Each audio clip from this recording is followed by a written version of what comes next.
We could have kept that going. What a great song. I won a lot of races with that song. Uh-oh. I thought that was a drone.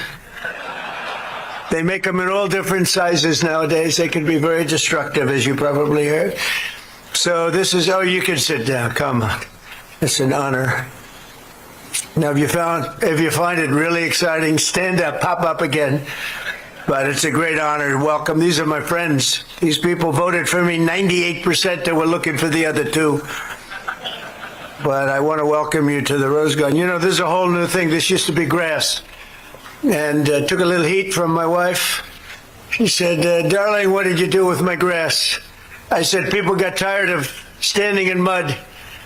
You know, the White House, you don't realize this, it's built on a wetland. So when it didn't have to rain.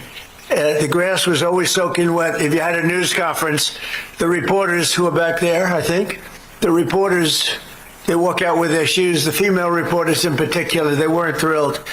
But I said, we're going to get a gorgeous stone, which we did, and we're going to put this up here. I don't know if you got to see it. It's just completed with the granite, the black granite. Yeah, Mr. Secretary, right? You saw it. You gave it your approval. Do we have a good news secretary? Would you please stand up, Mark White?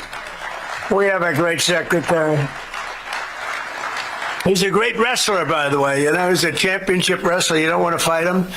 But you don't know, some of these guys might be able to take you, but probably not. I would be very disappointed in you if that happened. But we're honored to be joined by Vice President J.D. Vance. Where's J.D.? J.D. doing a terrific job. Thank you, J.D. Interior Secretary Doug Burgum. Doug. And we'll be opening up the reflective pond. It's called the reflective pond. It goes from the Lincoln to the Washington Monument, and it goes all the way. It's 2,500 feet. Think of this. And President Obama, a man who was a great divider, he spent $54 million trying to fix it, and it made it worse. They've been trying to get it fixed for the last 40 years. So I got involved with Doug. They were going to spend, think of this, 350 to 400 million. You have to understand, it's longer than the tallest building in the world laying sideways. It's 2 Empire State Buildings, and it's almost 200 feet wide. It's a lot. It's a big area. It was going to take 4 years, and it was going to cost 350 to 400 million. I said, I think we can do it for less. So I called people that do swimming pools, and I said, go take a look at it. They were going to take stone out. They were going to put new stone in. It would have taken forever. It would have taken 3 or 4 years. That's before overruns and over cost. So they were for, think of this, 350 million without cost overruns and 4 years versus $3 million. And it'll be finished this week. Like, think of that. And somebody said, and by the way, a very sophisticated job. They ground the stone, they ground everything, they sealed it, they did a lot. They had to have a good base. And because I read in the New York Times, we just gave it a little paint job. This is not paint. This is highly sophisticated stuff. But I said, get me the heavy-duty industrialized, and it's thick. It's amazing, actually amazing stuff. It'll be good for 50 years, probably. So somebody said, well, it's not the same job. No, it's better. It's going to be beautiful. And I think we'll have it open, Doug, next week, sometime, next week, week after. So this would have been under construction for 4 years, cost all of that money. It would have been over $400 million with cost overruns, which, of course, are a normal cost of building if you don't know what the hell you're doing. And we did it for a couple of $1 million, and we did it in 1 week. I said 1 week. That's not including the preparation, which was 2 weeks alone, because it was so filthy dirty. We were getting complaints from people for years. It's been dirty and disgusting and rotting garbage in it. It's terrible. We took away 16 loads of garbage out of that only 2 feet deep pool. So I just want to mention, because Doug has been great, and he went with me 100%. So we put this magnificent coating. It's almost complete. Not a paint job. New York Times, fake New York Times. I call it the failing New York Times. They're losing subscribers. They're losing subscribers so badly they don't know what the hell to do. But they said we did a paint job. We didn't do a paint job. The place would leak. We're going to have it totally sealed. It's basically, if you think of a swimming pool, a heavy swimming pool coating, and the pool person said, "Sir, we're going industrial." What is industrial? It's a heavy duty. It can handle anything. And it's going to be beautiful, beautiful color. I picked American flag. See the blue? I picked American flag. It was called American Flag Blue. I couldn't make up my mind. I had a hard time. I was having a very hard time. And here the colors are, sir. There were like 70 colors. I said, couldn't you give me 3? 70's a lot. They had every color you could imagine. And they called them, and I looked and looked. I said, what is this? Sir, that's American Flag Blue. I said, I'll take that one. And I think it's going to be beautiful. And you're going to see something. So this is 1922 it was built, and it was broken for most of the time. And you are now, with Doug and myself and the great staff you have, and the people that did it. And by the way, these people did not work for me.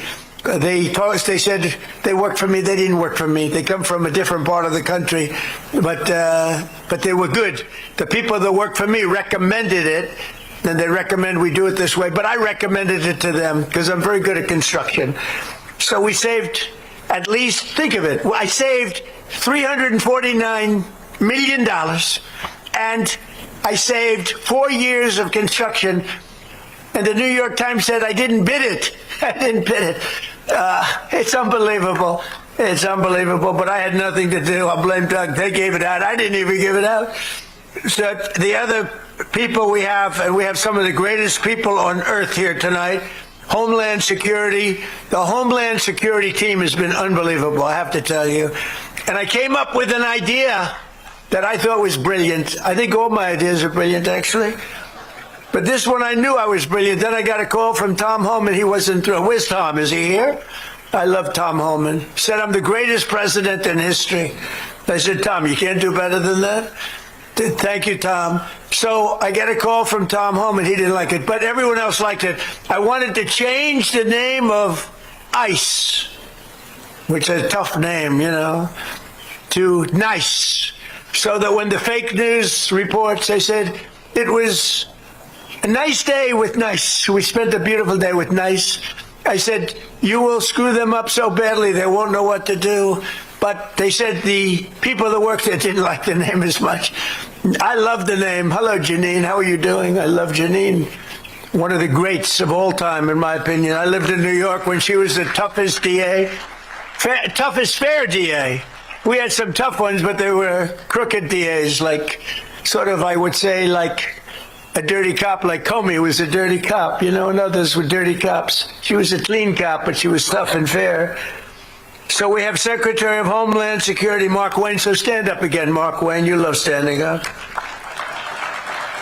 We have a man who's doing a great job, I'll tell you. I knew it, because he kept me out of jail for years. Acting Attorney General Todd Blanche, he kept me out of jail. They would indict me left and right. The crooked Democrats, you know, it's amazing. They impeach me, they indict me, and then when I get in office, if I say something like, well, maybe that should be looked into. Weaponization. I go through court cases. I win them, but because they were fake indictments. But when I even mention, like I said the other day, that some of that stuff should be looked into, they said, weaponization. He's a terrible human being. Weaponization, right, Caine? They blame me for weaponization. They are a crooked bunch, and we want to keep it the way it is. What we have now, we have great law enforcement now. We have law enforcement that loves our country, not law enforcement that's sick and dangerous. White House Deputy Chief of Staff, Stephen Miller, who's fantastic. Stephen, thank you, Stephen. He's great. He's an MVP candidate. That's all I can say. FBI Director Kash Patel. Does he get enough publicity? If you could get a little more publicity, it would be very... Thank you, Cash. DEA Administrator Terry Cole. Oh, what a job Terry's doing. What a job Terry's doing.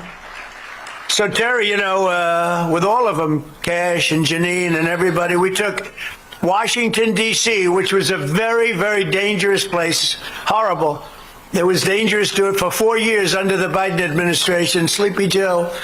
And we took it from a really dangerous, horrible situation into one of the safest cities anywhere in our country in a period of really a few months, and now it's just continued. And we have crime down by 90% in Washington, D.C. And I want to thank the National Guard.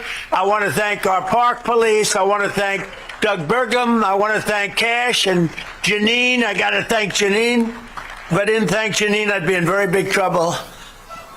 But you did a great job, everybody. We're proud of you. Look, the fake news just showed up. They missed the best part.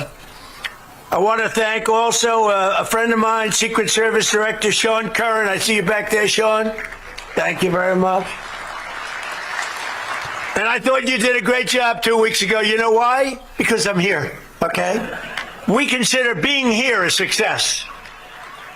And I tell you what, your people are all over the place. You got no matter how well you do, they're going to find fault. But I will be the one to find fault if I think there was fault. They had great professional people, and they came out, and within seconds, I saw them take J.D. by the shoulders and lift him up like he was a little boy.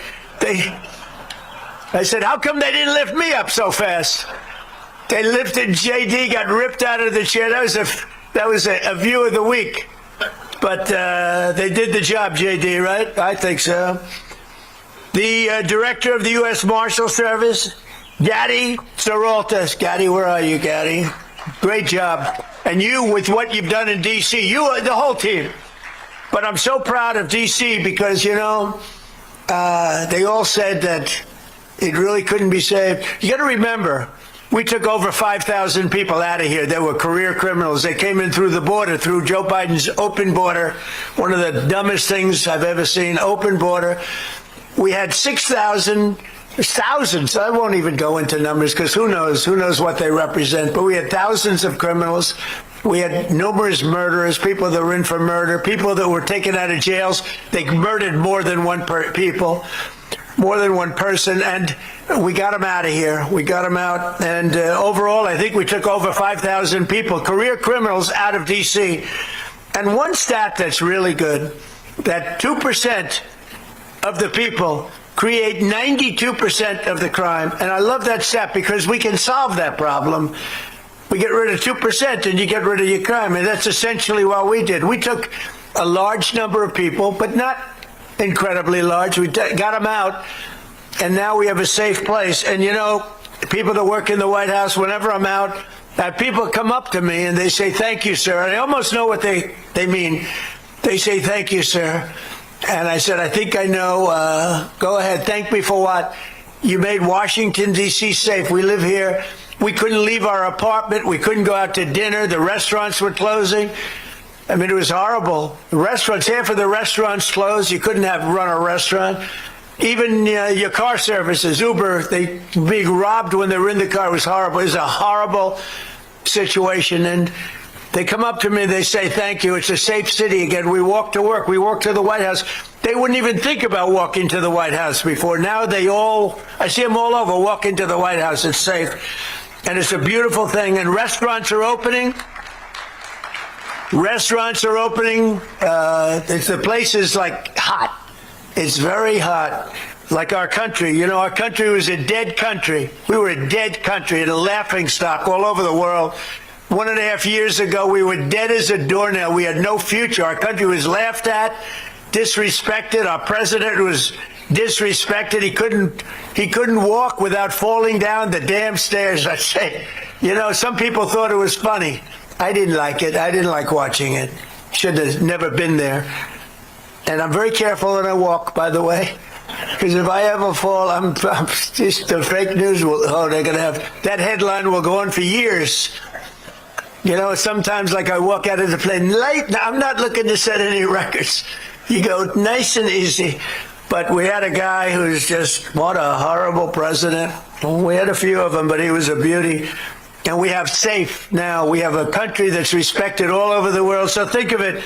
We were a dead country a year and a half ago, and now we're the hottest country anywhere in the world. There's nobody close, and our military is great. We are kicking ass.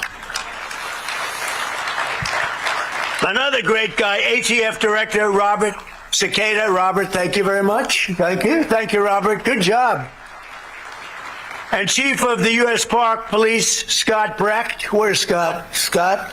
Thank you, Scott. All the way back there, Scott. That's very nice. And I'm pleased to report that the U.S. Park Police Officer, Ryan McDermott, who recently took a bullet in the line of duty, will soon be returning to work, getting better. He's going to be all 100% in a short period of time, so we want to pay our respects to Robert. We're grateful also to be joined by the President of the National Fraternal Order of Police, Patrick Yost. I'll tell you how I know Patrick. I'll tell you know what I'm going to say, Patrick. I got a call early on. I said I'm going to run. I ran the first time I won. I ran the second time. I won by even more. Unfortunately, they rigged the election. And then I said, because we did so good, I said, well, if I didn't think we did, I wouldn't have run. I ran the third time. I got a call from a guy named Yost. I said, who the hell is that? He's the head of the Fraternal Order of Police. He said, sir, I'd like to endorse you on behalf of the Fraternal Order. I said, how many people are you? Remember, he said, 412,000. I said, I'll accept that. I'll accept. That's pretty good. Thank you very much. Patrick, I don't forget that. I figured, what the hell is this guy? Where is he working? Who is he? I have no idea who he is. He said, 412,000 police. I said, I like you very much. I never forgot the call. President of the National Sheriff's Association, Chris West, and a great guy. Thank you, Chris. Thank you very much. President of the National Border Patrol Council, my friend, this guy, for years, along with others, he worked on the border. He never got a call from the border czar. The border czar was Kamala, who is, by the way, leading the polls in the Democrat. She's leading all Democrats, which tells you they're not deep. They're not too deep. Can you believe that she's leading? So he never got a call. Where the hell are you? There he is. So in 4 years, did you ever get a call from Kamala? Like, how are we doing on the border? She never went there. She never called, but she did quite a good job. We had about 25 million people come through, totally unchecked, unvetted, murderers, killers, drug dealers, drug addicts all over the place, right? Mental people from mental institutions, insane asylums. We had 11,888 murderers come through. Other than that, it was quite a nice situation. And she never once called. And I said, boy, that's a big story, the fact that she never called. She never called you one time. Is that right? Never one time. She was the border czar. She was great. She would have made a great president. But she's leading in the polls. And we have to respect that. We have to respect it. I just hope she gets in.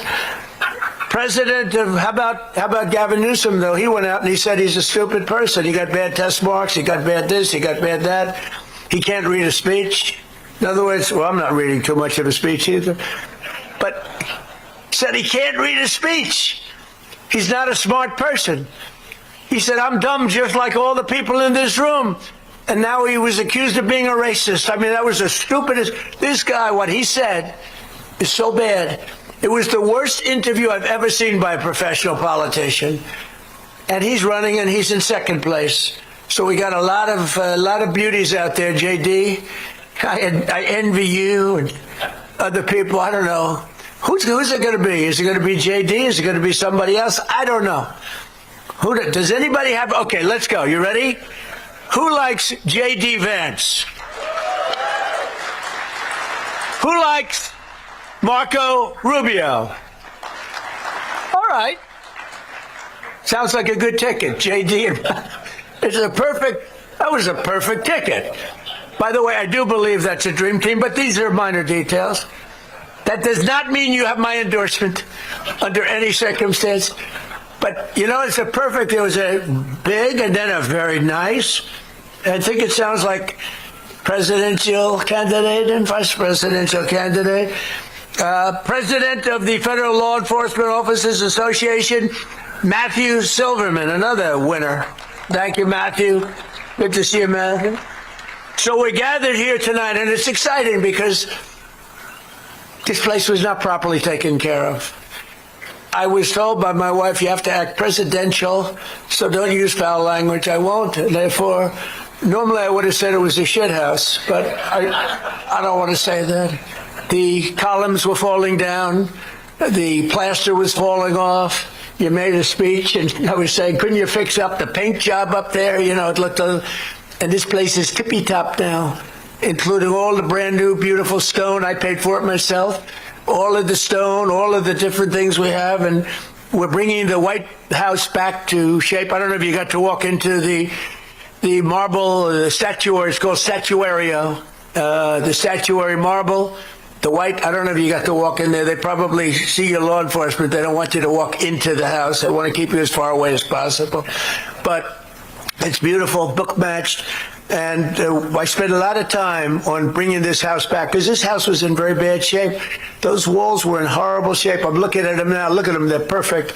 The plaster was falling off. And it was terrible. It's a White House. It's got to look incredible. It's got to be in pristine. And the big thing is we're building a ballroom in the back, which will be, I think, the most beautiful ballroom anywhere in the world. You'll never see anything like it. And it'll also be very safe. It's going to be a very safe ballroom. It's got glass this thick. It's amazing. The glass is this thick, like 6 inches thick, and you look through it, and you can see as perfectly as though it weren't there. Now, how they do that, I don't know, but it's at the highest level of safety, and you won't have a situation like you had 2 weeks ago on Saturday night.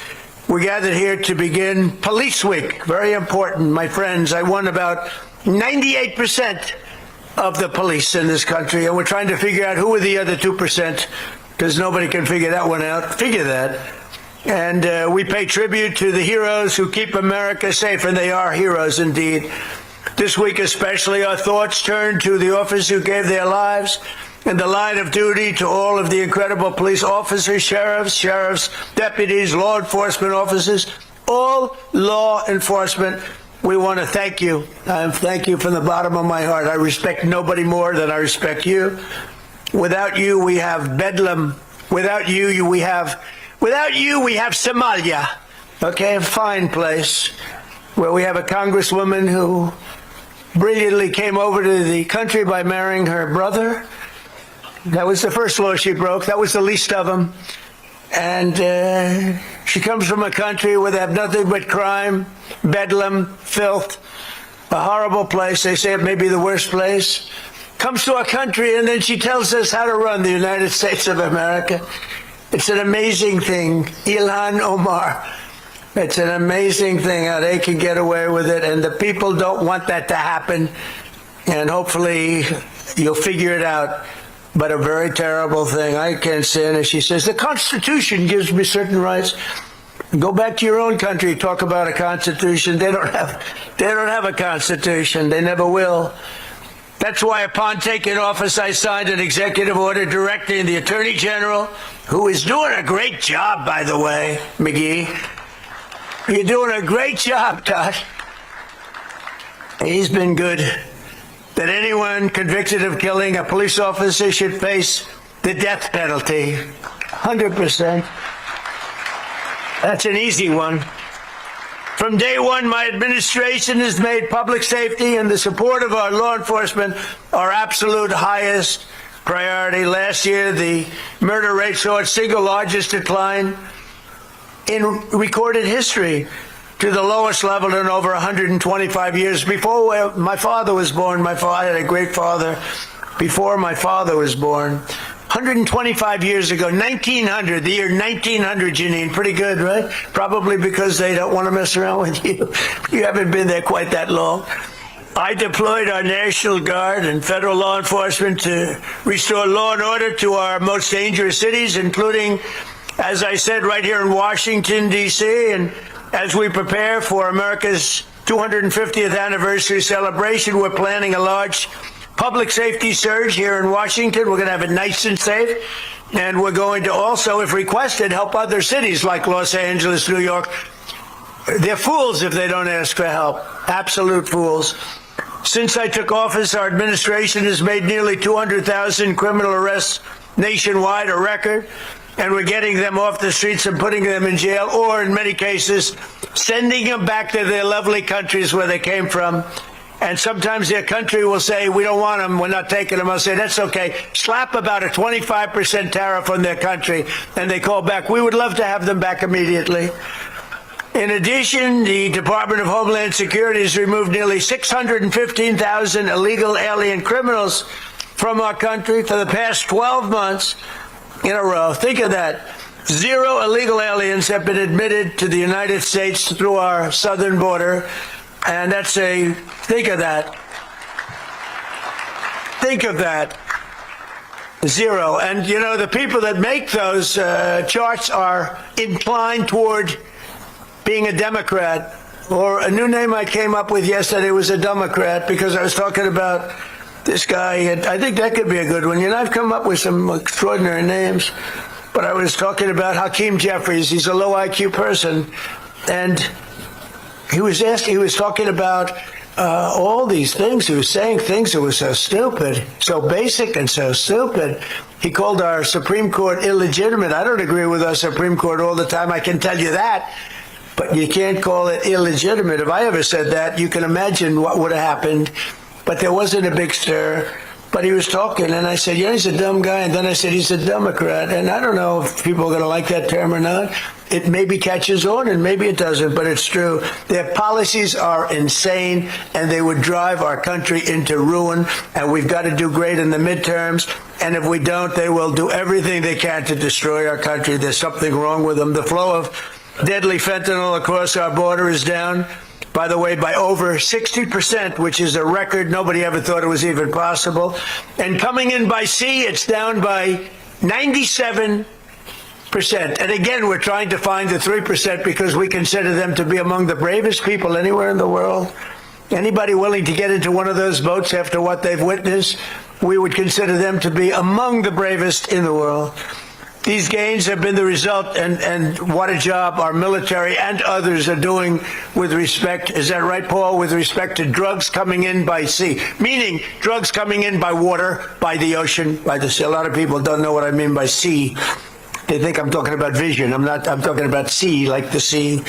These gains have been the result of our administration bringing together law enforcement at every level through our new Homeland Security Task Force, including ICE, or as I call it, NICE, CBP, Homeland Security, the U.S. Marshals, the ATF, the FBI, and state and local police. They're all incredible patriots. They're incredible people.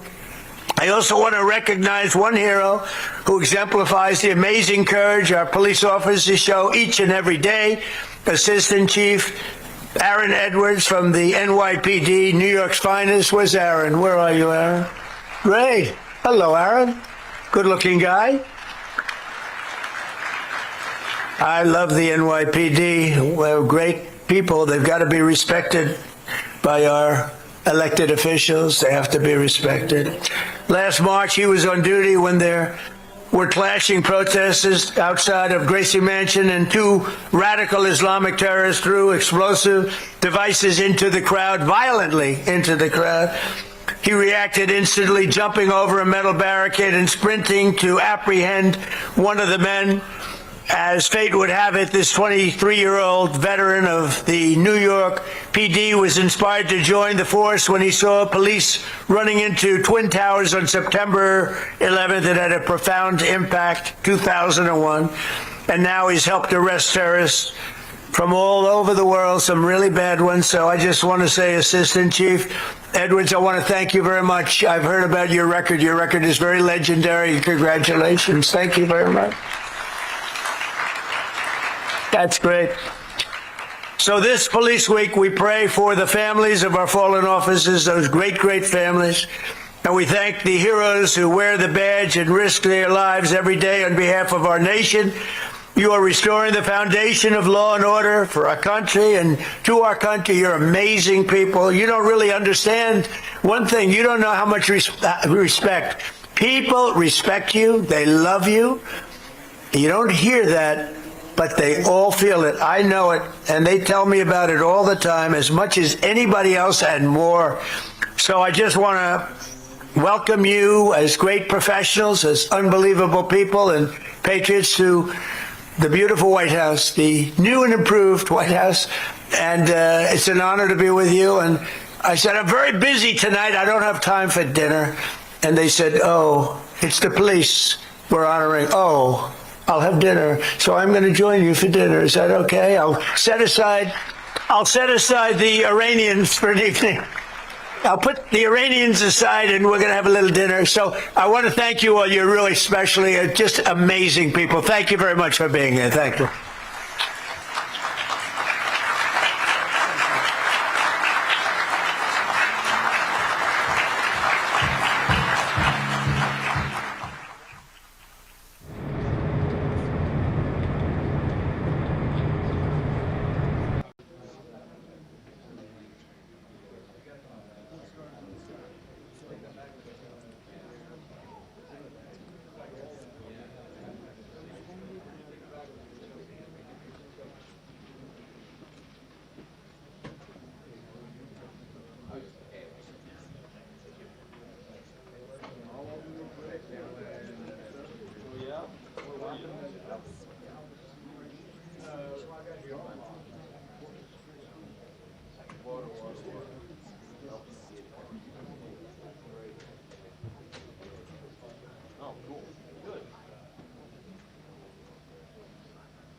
To get packages for Kyle.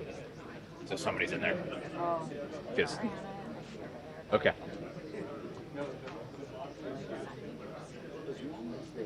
I don't know.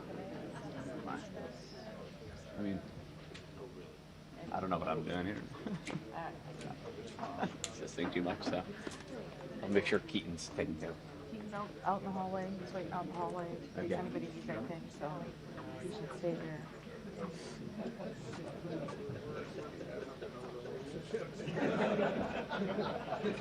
Whatever you do, don't smile this morning. Oh, Why what? would I You smile? broke it already. Why would I smile? I can't break the energy plane. I'll call that a grin. So you haven't lost yet. It was just a grin, not a smile. How's that? Yes. Strengthening different muscles. Thursday, May 22nd, in the city. Next boat, adventure. No chance for me. Mama. Hello, sir. Morning. Good.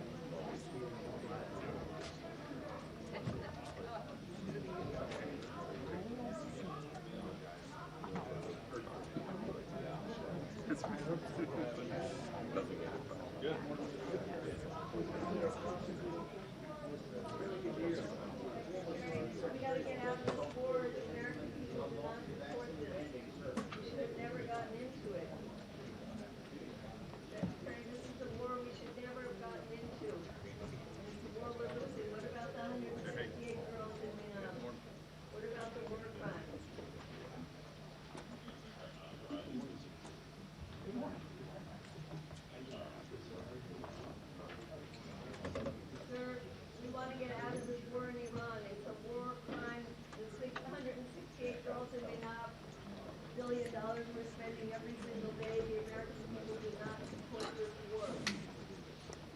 The American people do not support this war. The world world does not support this war. Why are we in an unprovoked, illegal, reckless war that is causing havoc all over the world, including at the gas station? The American people are paying over. Defense Subcommittee will come to order.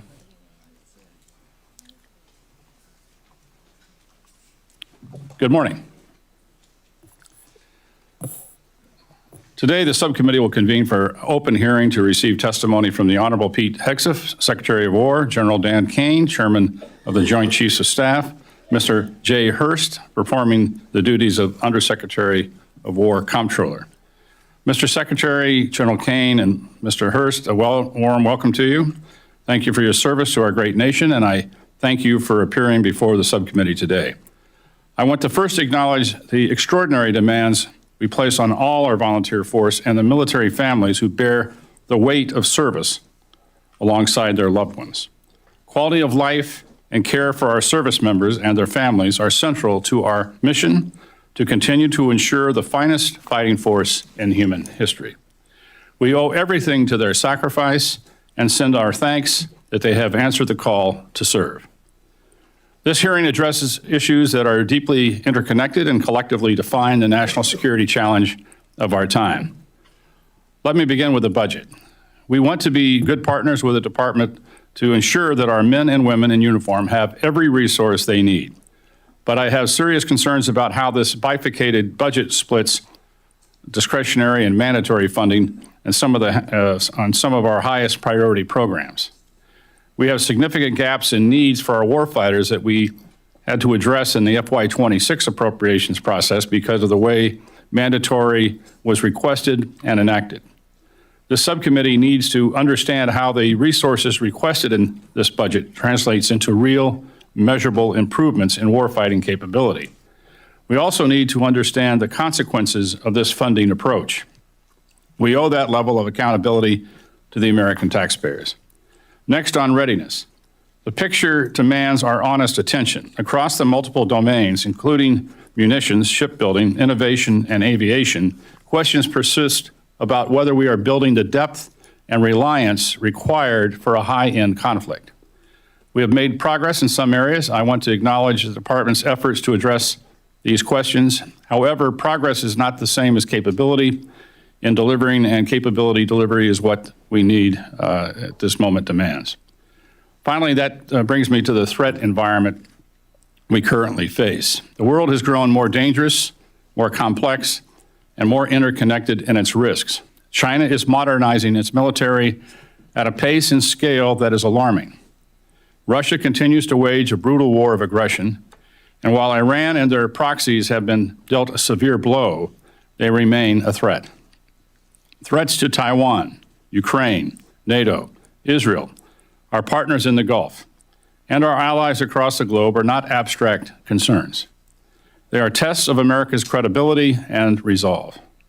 This subcommittee believes deeply in the power of deterrence, but deterrence must be credible and credibility must be funded. Finally, Mr. Secretary, both you and your deputy must be commended for your commitment to reforming, modernizing, and prioritizing innovation at the department. I've been here a long time. I've watched administrations come and go, and I promise you that there are bureaucrats who are trying to wait you out. You must demand accountability at every level of your organization to ensure that the change you have demanded is taking place. Your call to move more quickly, inject competition, allow new entrants to participate requires rigorous and persistent oversight. Otherwise, the forces in the Pentagon will simply snap back to the status quo, which does not serve our warfighters or the United States taxpayer. Again, thank you for being here. The members of this subcommittee take our oversight responsibilities seriously, and we believe the American people deserve straight answers on these consequential questions. I look forward to an honest conversation on how we are matching resources to priorities and honoring our commitments to meet the moment. Now I recognize the distinguished ranking member, Mrs. McCollum, for her opening remarks. Thank you, Mr. Chairman. Thank you for your courtesy of extending this, and thank you for your statement. We have a lot to discuss. Historical high budget request, the cost of the war in Iran, Mr. Secretary, I appreciate this year that you opened up a dialogue with Chairman Calvert, myself, and with our authorizing Senate colleagues. When we last met, we asked for information to help us determine what the department needs to ensure our national security. We are still waiting for the information. We've asked several times for a complete update on munition levels, and it has not been provided. This lacking of delivery timely information for the committee is appearing to become a pattern. We've requested briefings on the status of the funds appropriated for Ukraine. That took 6 months for us to be adequately briefed. The reconciliation bill, which was enacted on July 4th of last year, we still need the details of how the funds were allocated and that were not provided to us until a 10-month wait. 10 months we waited for that. Details have been provided on Golden Dome, but only $185 billion of the program, and that's the initial research and development. We still have no idea what the costs are following on for procurement or maintenance of the program. The department must do a better job of sharing the information with us. With respect to the war in Iran, Mr. Secretary, I saw your comments in the Armed Services Committee. It was disappointing that you referred to members of both parties as defeatists. I know you won't bring personalities into this at this hearing, and I will not questionize your patriotism, nor will you question mine. But the cost of this war continues to rise as forces remain in the region. The Appropriations Committee has a fiduciary responsibility to the American people, so we will ask serious questions that need to be answered. And that's our constitutional duty. Chairman Calvert and I have asked for a breakout of funding needs for Operation Epic Fury. We need to know the impact of what it's having on the services executing missions beyond the war. The department notified us that the standard fuel price for the services has increased from $154 to $195 a barrel. That's more we have to pay for fuel, then there's less money available for training and exercise that the services need to perform. And the department does not have enough general transport authority to cover these activities without a supplemental. We must understand the department, what it will do if a supplemental is not sent to the Hill or enacted. Now for the 2027 request. The baseline budget of the Department of Defense requests over $200 million over last year's enacted level. When combined with the mandatory funding for defense requests throughout reconciliation, that's an increase of $400 billion, and that includes military construction. Together, that's nearly 44% increase in defense spending over last year. And the president proposes a domestic investment cut of $75 billion, or 10%. These cuts will have an impact on our national security in many ways, particularly cuts to education. The primary concern of the defense budget is that the administration split between discretionary funding and the appropriations control, mandatory funding that we do not control. Mr. Secretary, the administration is taking an enormous risk by asking for $350 billion in priorities through reconciliation. As we told you in our last meeting, reconciliation is not the best way to fund the department. Last year, reconciliation created broken glass, funding holes for vital programs that the appropriators had to fix. And that's why we need the information in a timely fashion. Most of your mandatory funding requests are for what you call presidential priorities, Golden Dome, drone dominance, munitions, the defense industrial base. What the administration submitted to us for these programs was a 28-page document, and that's not enough to properly explain $350 billion in funding. These programs will not be completed in one fiscal year, and they will have tails. That will put our department and our committee in a very difficult situation next Congress. Finally, as the chair did, I want to take this opportunity to thank all of our service members, active duty, National Guard, and Reserve components. They serve with honor and distinction, and I want to especially acknowledge those who have served in harm's way, including those who have fallen and who have been injured in Operation Epic Fury. Their families need to know that we will never forget them and that they have our enduring gratitude and support. Gentlemen, I look forward to your testimony. Mr. Chair, I yield back. Thank you, Ms. McCollum. Before we hear from our witness, I'd like to recognize the distinguished chairman of the full committee, my good friend, Chairman Tom Cole, for any opening comments. Thank you, Chairman Calvert, Ranking Member McCollum, my good friend, Ranking Member Rosenthal, and all the members here, and welcome, Mr. Secretary and General Caine to the committee, and we appreciate all of you. and certainly you as well, Undersecretary Hurst. I didn't mean to leave you out there. I joined Chairman Calvert and members of the subcommittee by saying at the outset of this hearing that the men and women of our armed forces are the finest in the world. They deserve our full support and our commitment to giving them the resources they need that will keep them ready for the fights of today and tomorrow.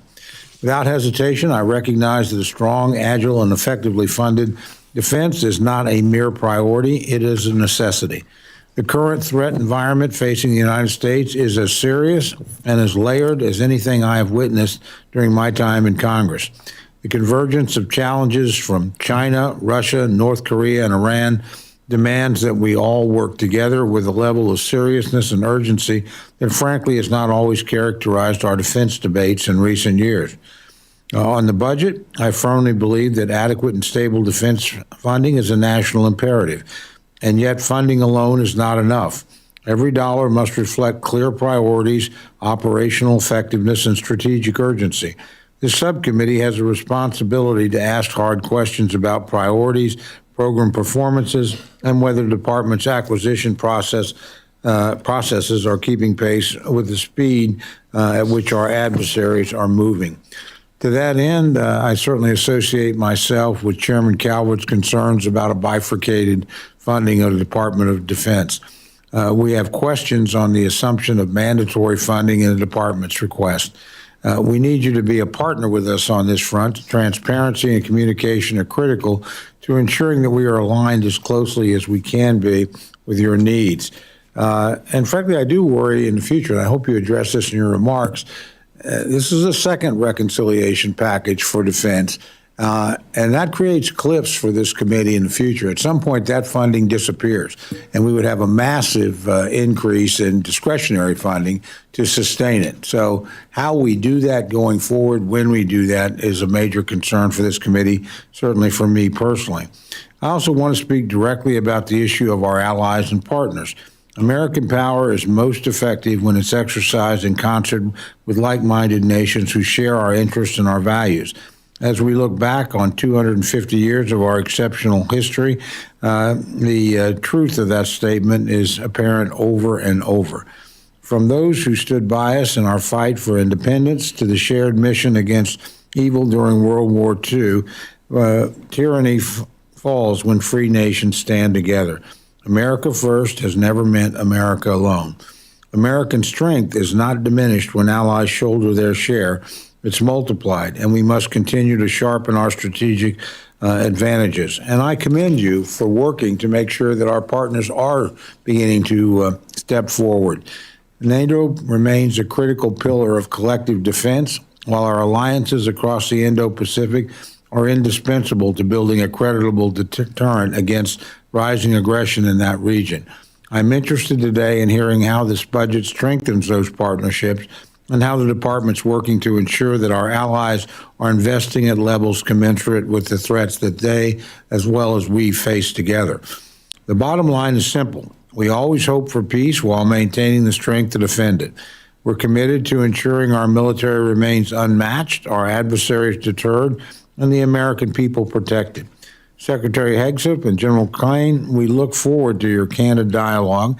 The American people are counting on us to get this right, and I look forward to being a partner with you in that effort.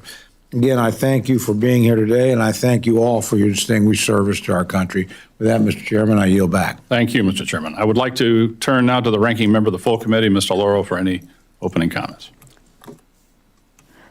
Thank you very much, Chairman Calvert and Ranking Member McCollum, and good to be with you, Chairman Cole and Secretary Hegseth and General Caine and Undersecretary Hurst. Welcome to the committee. The President is requesting $1.5 trillion in defense funding for the coming fiscal year. $1.5 trillion is an extraordinary sum of money. Congress and the American people have concerns about what you plan to do with this money. In fact, we have concerns about what you are doing with the more than $1 trillion you already have from last year's appropriations and reconciliations bills. How much will the President's, quote, skirmish in CENTCOM cost? I know at a recent hearing, $25 billion was cited, but we don't know what that includes or for what time period. This was only supposed to last 6 weeks. We have thus far been unable to get any reliable information as to the true cost of this war. The current ceasefire is tenuous at best, with attacks on Gulf nations happening just over the weekend. The president tweeted he will not support the latest communication from Iran, which we might agree with if we knew what was in it.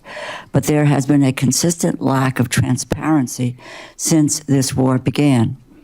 Media reports suggest there is intelligence that indicates Iran can survive for months at the current standoff, which means the cost of deployment of 50,000 service personnel with their equipment will only increase, as every additional day this war goes on brings with it additional costs. This administration has not presented Congress with any kind of clear or coherent strategy. Week to week, day to day, hour to hour, the rationale shifts, the objectives change. The end game is ill-defined when it is defined at all. If the administration intends to ask Congress for supplemental funding for the Iran war, then you need to come back to Congress and testify on that request specifically so that we and the American people can fully understand what this administration has gotten us into and how it plans to get us out of it. The question must be answered at the end of this crisis. What have we accomplished and at what cost? And before you come to the Congress for additional emergency funding, we need information. Has the department or any of the services utilized mandatory funding for operational activities in CENTCOM? If so, how much and from what accounts? If you can provide us with that breakout, it would be enormously helpful. And again, what is the department's estimate of the full cost of the operation against Iran to date? The $1 trillion allocated for fiscal year 2026, $1.5 trillion requested for fiscal year 2027, and possibly $25 billion for an upcoming supplemental, all as the total debt in the United States has reached 100% of gross domestic product. In other words, the national debt is now larger than the U.S. economy and about twice the historic average, according to the Committee for a Responsible Federal Budget. The defense budget includes requested funding for the expanded Golden Dome for America at $185 billion, though those budget numbers are tenuous. A new Golden Fleet, in which 3 ships are estimated to cost $43 billion, and billions for private equity ventures, which do not have well-defined processes or sufficient transparency. With gas prices and inflation numbers increasing, the American people just want to afford the basic necessities for everyday life. But this administration is not doing anything to help them with the cost of living crisis. In fact, the administration is making the problem worse by proposing dramatic cuts across the board to domestic programs that support American families. We have the most powerful military in the history of humankind. I am extraordinarily grateful, as my other colleagues have pointed out, to the men and women of our armed services who sacrifice everything to keep us safe. Their devotion to duty is exemplary, and it must be matched by the seriousness and the sobriety of those at the very top of the chain of command. And right now, I worry if that standard is being met.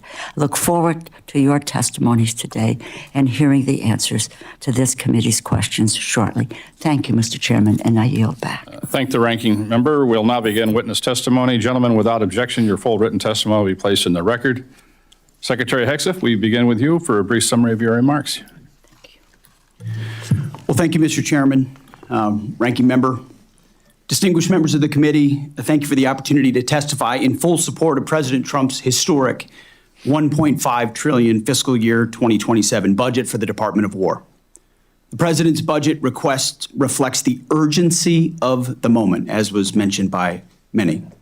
addressing both the deferment of long-standing problems as well as positioning our forces for the current and future fight. I'm honored to appear alongside General Dan Caine, Chairman of the Joint Chiefs of Staff, and Jay Hurst, our Chief Financial Officer. And I'd like to start by thanking this committee and Congress for your partnership in securing the investments needed for a stronger and more secure America. A nation's ability to build, to innovate, and to support the critical needs of its warfighters at speed and at scale is the foundation upon which its survival rests. However, upon taking office on January 20th of 2025, President Trump inherited a defense industrial base that had been hollowed out by years of America Last policies, resulting in a diminished capability and capacity to project strength. Offshoring, outsourcing, cost overruns, degraded capabilities.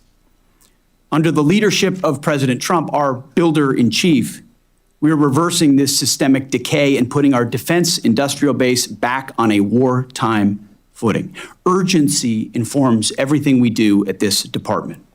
We are rebuilding a military that the American people can be proud of, one that instills nothing less than the unrelenting fear in our adversaries and confidence in our allies. We fight to win in every scenario. The $1.5 trillion budget request put forward by the president will build upon the historic $1 trillion FY26 top line and will continue to reverse the 4 years of underinvestment and mismanagement of the Biden administration. The $1.5 trillion budget will ensure the United States continues to maintain the world's most powerful and capable military as we grapple with a complex threat environment across multiple theaters.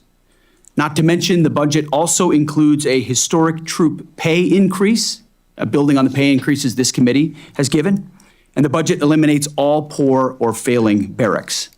Quality of life for our troops is front and center in this budget.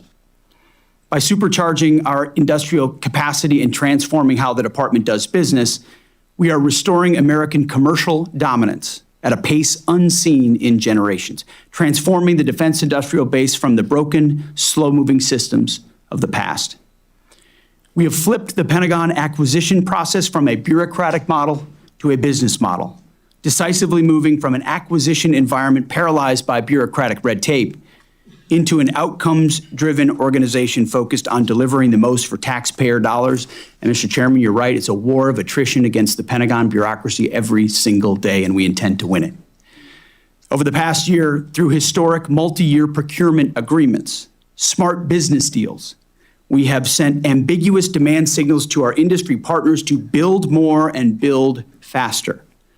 The result has been a surge, a revitalization of our great American factories, and massive reinvestment in the skilled American workers who serve as the industrial muscle behind our warriors. Let me briefly provide you with some concrete high-level metrics of what we've accomplished over the last few months. These are announced new facilities and investments to support American warfighters. The department has helped stimulate more than 250 private investment deals in 39 states, in 180 cities, in 150 different companies, worth more than $50 billion. This has resulted in 280 new and expanded facilities, more than 18 million new square feet of American manufacturing, and more than 70,000 new American jobs. These $50 billion in defense investments in new plants, assembly lines, and factories are private investments, not taxpayer dollars. By completely transforming our department's business model, American companies are investing in America with their own capital. A historic demonstration of American manufacturing and defense revitalization, all with their money, not Uncle Sam's. This has never been done before and is long overdue from a bureaucratic model to a business model. These investments equal great things for America, American families, and American workers, and help us ensure our warfighters can defend this great country. Together with the help of the policy updates and appropriations passed by Congress, President Trump's War Department has begun to turn the lights back on in manufacturing towns across this country to forge a lethal arsenal of freedom. Where our critical supply chains are threatened, the Department of War has acted decisively to inject capital, stimulate production, and prevent adversarial exploitation. We are firing up the American economic engine at every level of the defense industrial base.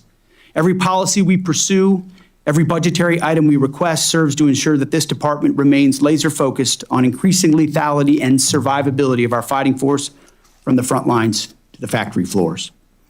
This is admittedly a historic budget. It is a fiscally responsible budget, and it is a warfighting budget. Under President Trump, we are restoring the unbreakable might of American manufacturing that we will need for generations. We are providing for our warfighters, and we are putting the people and interests of this country first.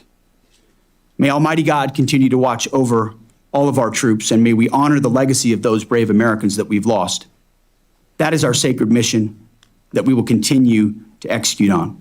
Thank you again to this committee for your partnership, and we look forward to answering your questions. Thank you. Thank you, Mr. Secretary. General Caine, you're now recognized for your remarks. Chairman Calvert, Ranking Member McCollum, Chairman Cole, Ranking Member DeLauro, thank you for having me, and to all the members of the committee, thank you for having me. I'm honored here today to testify alongside the Honorable Pete Hegseth and the Honorable Jay Hurst on the President's fiscal year 2027 budget. And I'm grateful for the opportunity to speak about the foundations of America's strength, the 2.8 million members of our joint force. I am continually inspired by the soldiers, sailors, airmen, Marines, Guardians, Coast Guardsmen, and civilians standing the watch for our nation, supported each and every day by their families. They could have chosen anything in their path of service, but they chose to serve our great country and meet our nation's challenges with courage, tenacity, and grit that's keeping our nation strong and safe. I would also like to express my deep gratitude for the 40 members of the Joint Force who we've lost in operations, combat, and training during my time as chairman, including 14 who passed during Operation Epic Fury, and our most recent loss, First Lieutenant Key, who valiantly gave his life trying to save a teammate while deployed on a temporary duty assignment in Africa, and we continue to hold hope for his teammate. The Secretary and I are deeply grateful for each of them and their families, and their names will never be forgotten. As chairman, my duty is to ensure our civilian leadership has a comprehensive range of options, military options, alongside the associated risks to make the nation's hardest and most complex decisions. I owe the President, the Secretary, and the Congress the truth at every turn, and my blueprint for this approach has always been General George C. Marshall. His firm commitment to civilian control and a nonpartisan military remains my constant standard, and I strive to follow his example by working with each of you and providing clear and candid nonpartisan military advice, and to present this committee with the clearest possible assessment of operational risk and readiness and executability within the unclassified environment that we find ourselves in today. As the chairman said, we're operating in a delicate and dangerous time. Global risk is scaling, and the complexities of the modern battlefield demand America's constant adaptation and innovation. America's joint force is operational at its core, purpose-built for the realities of a complex world. We're organized, trained, and equipped to execute the most demanding missions across the globe with unrivaled precision. And over the last year, our warfighters have consistently demonstrated exactly what it means to be the most capable, adaptable, and professional military on earth. We are able to accomplish this highly complicated work because we draw from a deep, enduring reservoir of training, professionalism, and commitment. Our ops tempo is high, but we're designed to sustain it, rebuilding our strength continuously. We rebuild readiness every day. We train every day. We learn and sharpen our edge every day. And driving this pace of change and maintaining our superiority requires timely, predictable, and sustained investment and a partnership with this committee and the broader Congress, and I appreciate that. And the resources that we'll discuss today are critical to modernizing the joint force and ensuring that if whatever threats emerge or when called upon, our nation can win. The President's budget supports the department's goals of recharging the defense industrial base and the national industrial base while enhancing our military readiness.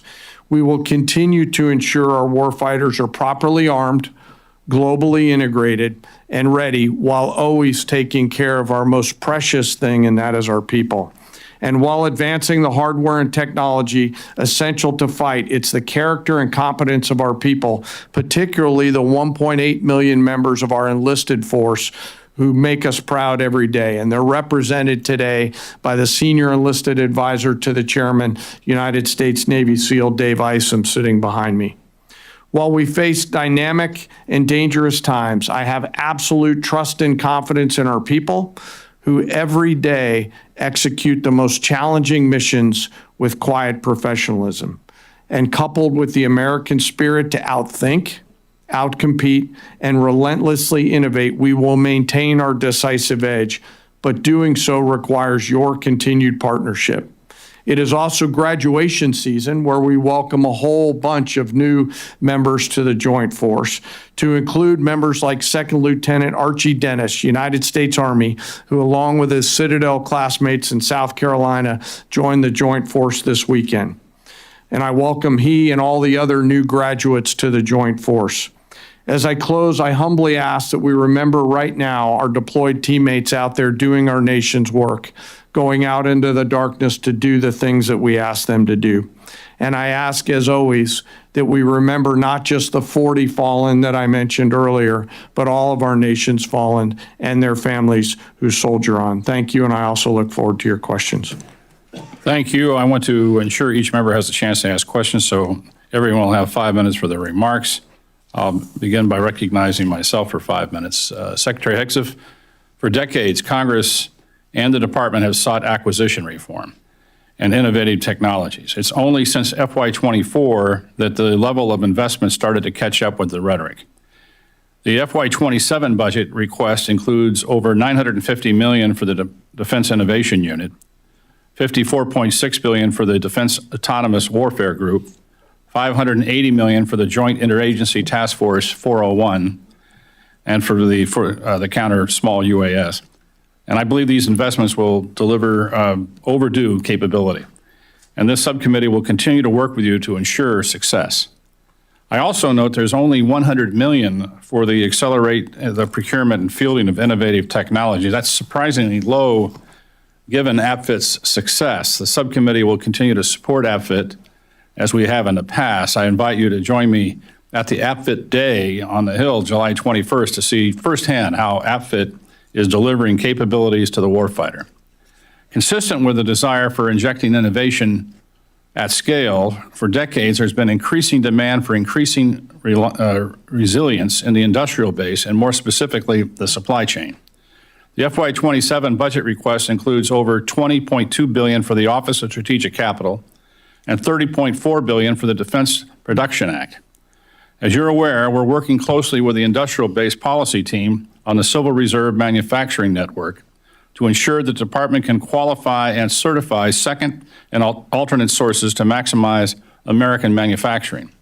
With exception of DIU and the Joint Interagency Task Force 401, most of the investments listed are in mandatory funding. What was the strategy to heavily rely on the mandatory funding sector in this budget? Well, thank you for the question, Mr. Chairman. And I would, first, I would thank you and this committee for your efforts on acquisition reform, many of which had not been embraced by the department before, and a lot of templates on the table that were there for us to fall in and run fast with. And so speed, scale, cutting red tape, reducing requirements where we can, looking at things like DIU, Replicator, now the DOG, the Defense Autonomous Warfare Group. All of those were born of collaboration with the committee and efforts of now reformers we have in the department who are ready to run with it. As it pertains to the budget, I think there's a reality in this town of what can get done and how it gets done. And in a perfect world, everything would get done in regular order and with a $1.5 trillion top line, but there are a lot of challenges and dynamics, some of which I don't control. And ultimately, we look forward to working with the committee to ensuring however it shakes out, that it's with full transparency with you and maximizing options for the department. And I think the reconciliation last year was a new vehicle, so it took some time, especially because we're doing new things, Office of Strategic Capital, different avenues. So figuring out how to deploy that took longer than we'd like, but we're committed to ensuring this year, with that as a vehicle, a part of it, that we do it in concert with you to ensure the most important things, whether they're in that or in regular order, are included in the budget.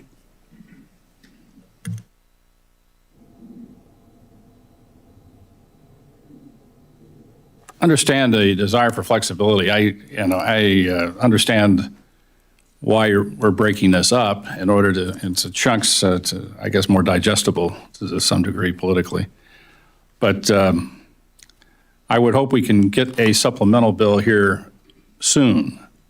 Obviously, we know that of the munitions issue, and we know of the cost of this conflict, and we know the cost of other conflicts. And so we need to repay those O&M accounts that are going to be used, I suspect, in order to pay for this ongoing operation. So any idea when we're going to get this supplemental?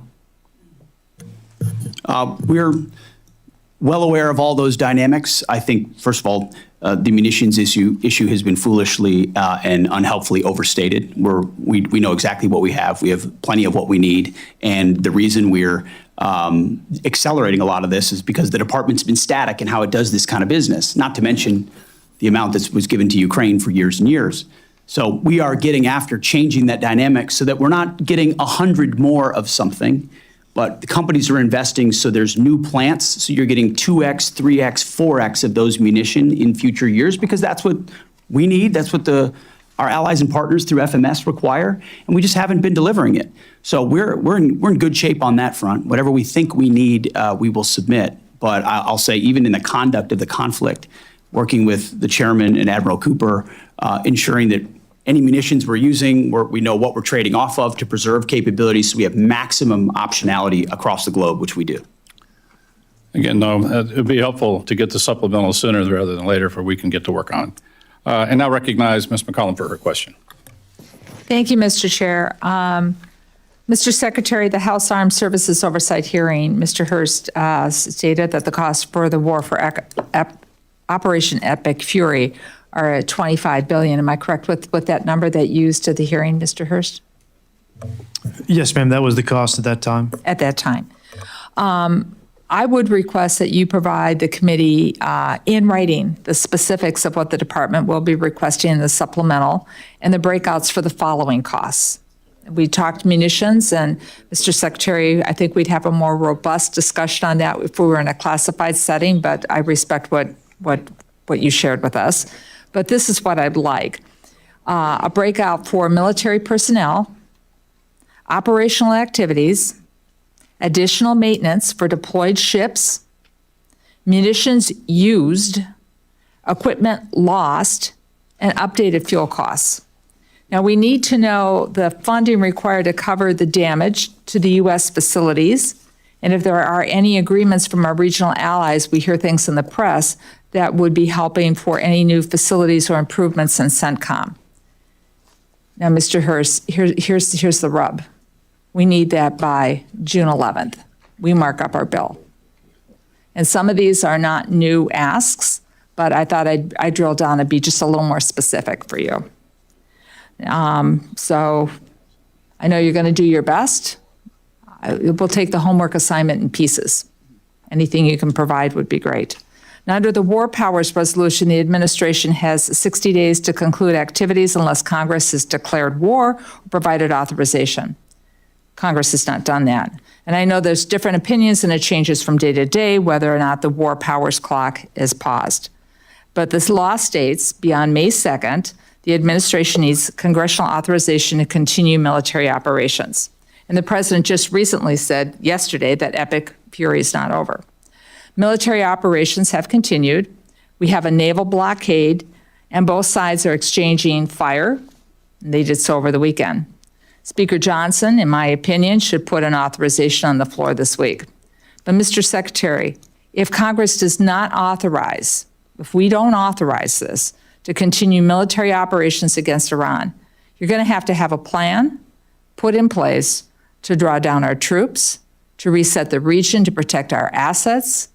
I'm wondering, and that might be in a classified situation, but could you provide this committee with Plan B? Because if we go there, we're going to have to reset our budget after June 11th if the War Powers Act, in my opinion, should be invoked and it comes to Congress. But we don't know what the outcome would be. Do you have a Plan B? Ranking member, I would say we have a plan for all of that. We have a plan to escalate if necessary. We have a plan to retrograde if necessary. We have a plan to shift assets. Certainly in this setting, we wouldn't reveal what the next step may be, considering the gravity of the mission that the president is undertaking to ensure that Iran never has a nuclear bomb. Well, Mr. Secretary, as you know, we can be in receipt of that in a different situation, and we would also like that by June 11th. With that, I yield back. Thank the gentlelady. Mr. Chairman.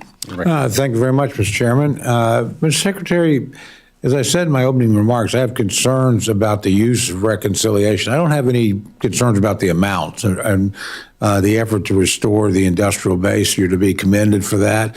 And frankly, I think we've underinvested for a long time. So I'm happy to see a robust number. I am worried about the ability to sustain that number through the reconciliation process.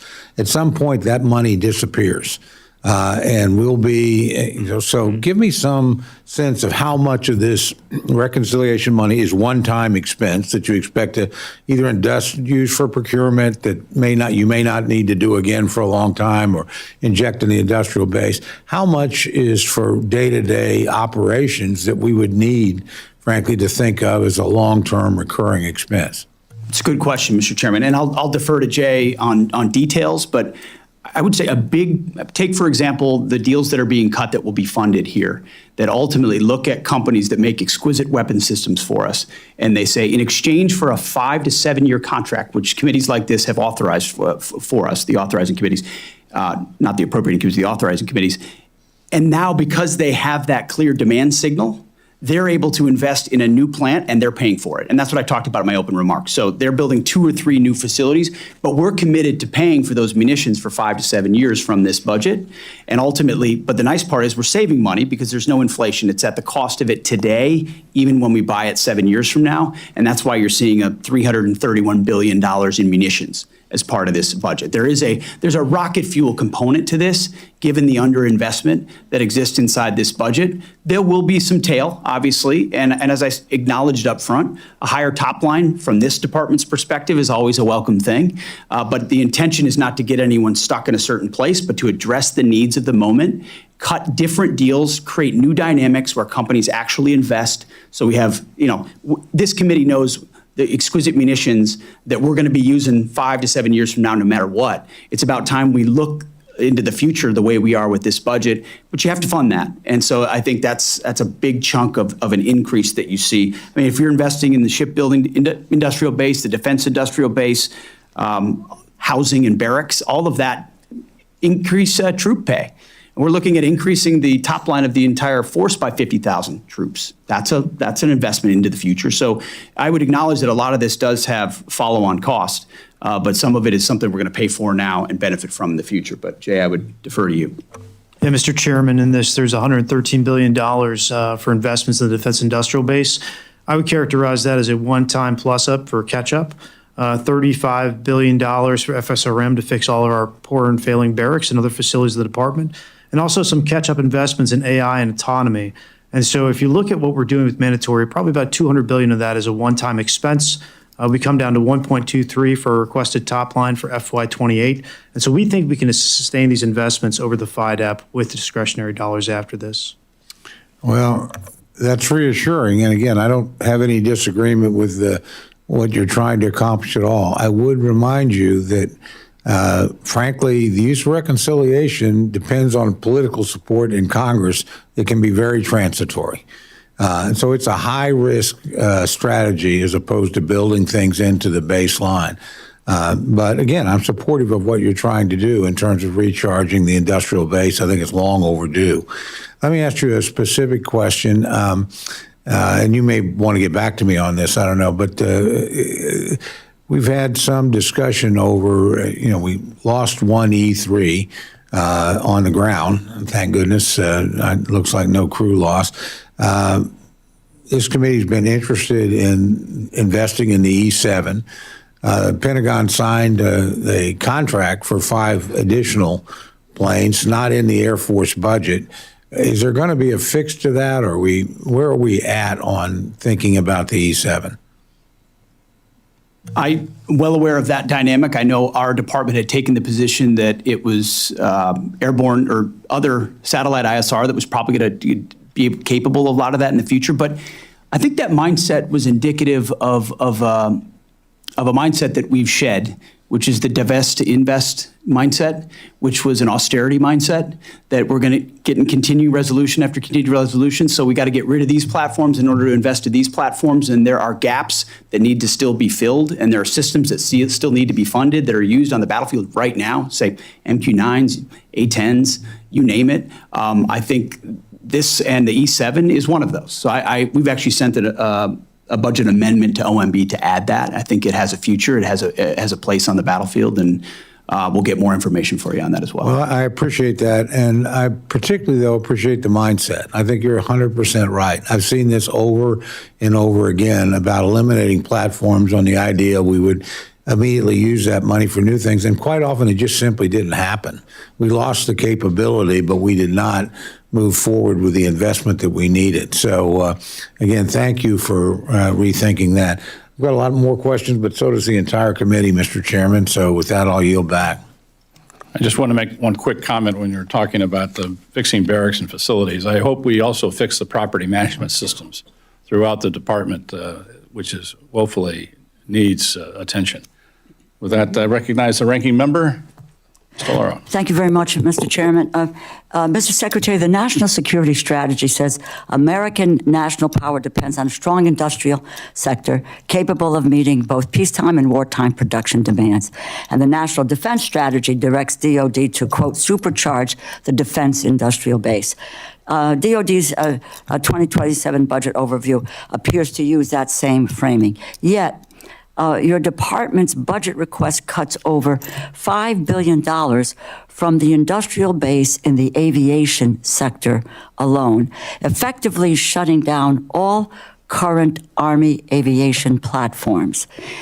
These are current production platforms the force relies on for lift, for sustainability, disaster response, homeland missions, etc.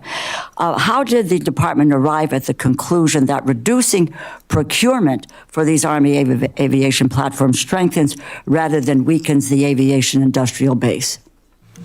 Well, I very much appreciate that question, and I actually think it's something we're taking another look at.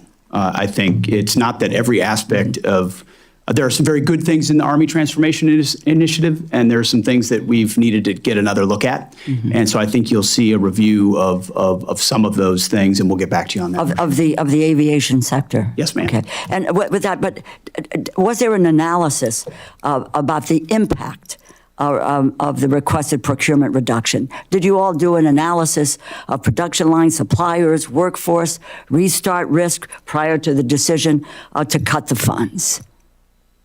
We'll get that from the Army and get that to you. I don't have it in front of me, but I would imagine something was done. Very, very much would love to see that before the subcommittee marks up the appropriations bill coming up. Let me just quickly, can you provide the committee in writing the department's assessment of the minimum sustaining production rate for the Black Hawk and Chinook industrial base, the supplier base risks associated with this budget request, and the funded mitigation plan if production falls below those levels?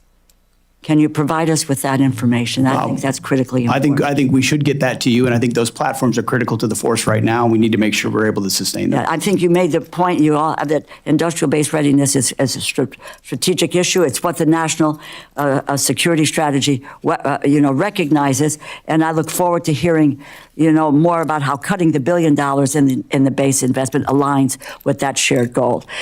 Let me just, a question to you, General Caine. Despite the precipitous drop in procurement for Army aviation platforms, your budget request invests heavily in modernization. I'm a believer in modernization. I think that's necessary. I support investing in future capability, but Congress also has to understand the transition risk. The department is asking us to accept reduced procurement of aircraft the force uses today while relying on future systems that are not yet fielded.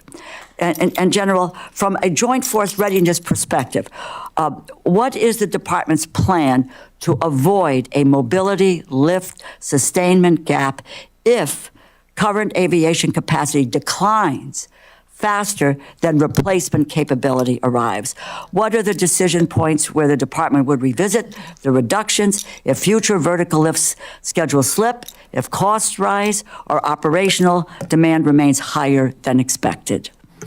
Well, Ranking Member, I appreciate the question. And anytime we're looking at military options to our political leaders, we do bake in and can carefully consider that transitional risk because it links back to risk to force, our military forces, and risk to missions. And as we look forward over the life cycle of this budget and beyond into the FYDP, we're always looking at the evolution of those operational plans and then the decision points along the way to make sure that we can match the combat capability and capacity required to achieve the desired effects that are baked within those operational plans across the COCOMs. And I commend the Army, who's looking closely at the two platforms that you're most interested through your line of questioning, and the work that Undersecretary Obadal has been doing to look at rotary wing lift requirements as we move to the future. But in the end, we have to have mobility on the battlefield. It has to be survivable in the conflicts and engagements that we'll have, and so we remain very closely focused on those requirements. Well, I appreciate that, and my only concern is not whether modernization is important, but I understand with some of those efforts that we are looking for a future date is next year, the year after, or so forth, because it's not been fielded. But what we need to take a look at, and I think you understand this, is whether the department is managing this transition in a responsible way. In my view, what we cannot afford to do is to create a near-term aviation gap. We weaken the supplier base and then ask the Congress to come back and rebuild that capability and that capacity at a greater cost. Because when you destroy the infrastructure, it's very, very difficult to bring that back and the skilled workforce that it takes to deal with that. So very clearly, this information, and if you can supply this to our committee, would be very, very helpful in our moving forward. I yield back, Mr. Chair. Thank you, General Leader. Mr. Womack. Thank you, Mr. Chairman. You thread a very difficult needle in that, and there's been a lot of comments made, and I associate myself with a lot of these comments on the fact that here we are trying to figure out a base budget at the same time of a supplemental and at the same time talking about reconciliation in order to be able to meet the needs of the joint force going forward. And my friend, the ranking member of the full committee, talks about capability gaps. When you have to do it this way because of the lack of certainty and the political dynamics around this dais and, of course, throughout Congress, there are going to be gaps in capability. Is that correct, Mr. Secretary? I mean, we do everything we can to try to minimize that by planning what could play off against something else, but inevitably there are places where we have to make adjustments. You're right, sir. I want to get somewhat parochial here for just a minute on the subject of our reserve component, and this question would be for General Caine. Last month, 22 adjutants general, all of those who command fighter units in their state, signed a letter to Congress calling for multi-year procurement authority to buy between 72 and 100 new fighters annually. 13 of 24 fighter units lack recapitalization plans. On the Army side, all of our states suffer from a lack of reimbursement for responding to the call of their communities. Between fiscal 20 and fiscal 24, over $71 million was paid by states to the Guard, but the Guard never saw that reimbursement. As you may know, any non-federal entity reimbursing a federal entity causes the funding to go to the Treasury, and NGB never sees that reimbursement. Our Guard is paying to respond to a disaster out of O&M funds, then having to pay more to maintain it. As the primary combat reserve for our active force, the Guard continues to play an outsized role in the nation's defense. In fact, General Nordhaus recently said that our National Guardsmen are fully integrated as part of the joint force in Operation Epic Fury. So here's my point. The Guard and Reserve are being asked to do more. Epic Fury, Midnight Hammer, border security missions, domestic deployments, and the many all-hazard responses across the 54. They are as much in the fight as the regular component. So, what is the department's plan to ensure that the Guard and Reserve are recapitalized, maintained, and reimbursed at a pace consistent with their operational role in the national defense strategy? Sir, I'm assuming that question's coming to me since you're looking at me. You would be correct. Yes, sir. Thank you, sir. As a member of the Guard, a proud member of the Guard, I'm mindful that every day when you mobilize the Guard, you mobilize the United States people. And they are now much more than a tactical reserve. They're a strategic reserve. The decisions on recapping the fighter community live obviously within our civilian leadership, but the requirements that they're out there getting after every day, as you alluded to, sir, are substantive and long-lasting beyond just the Title 32 force.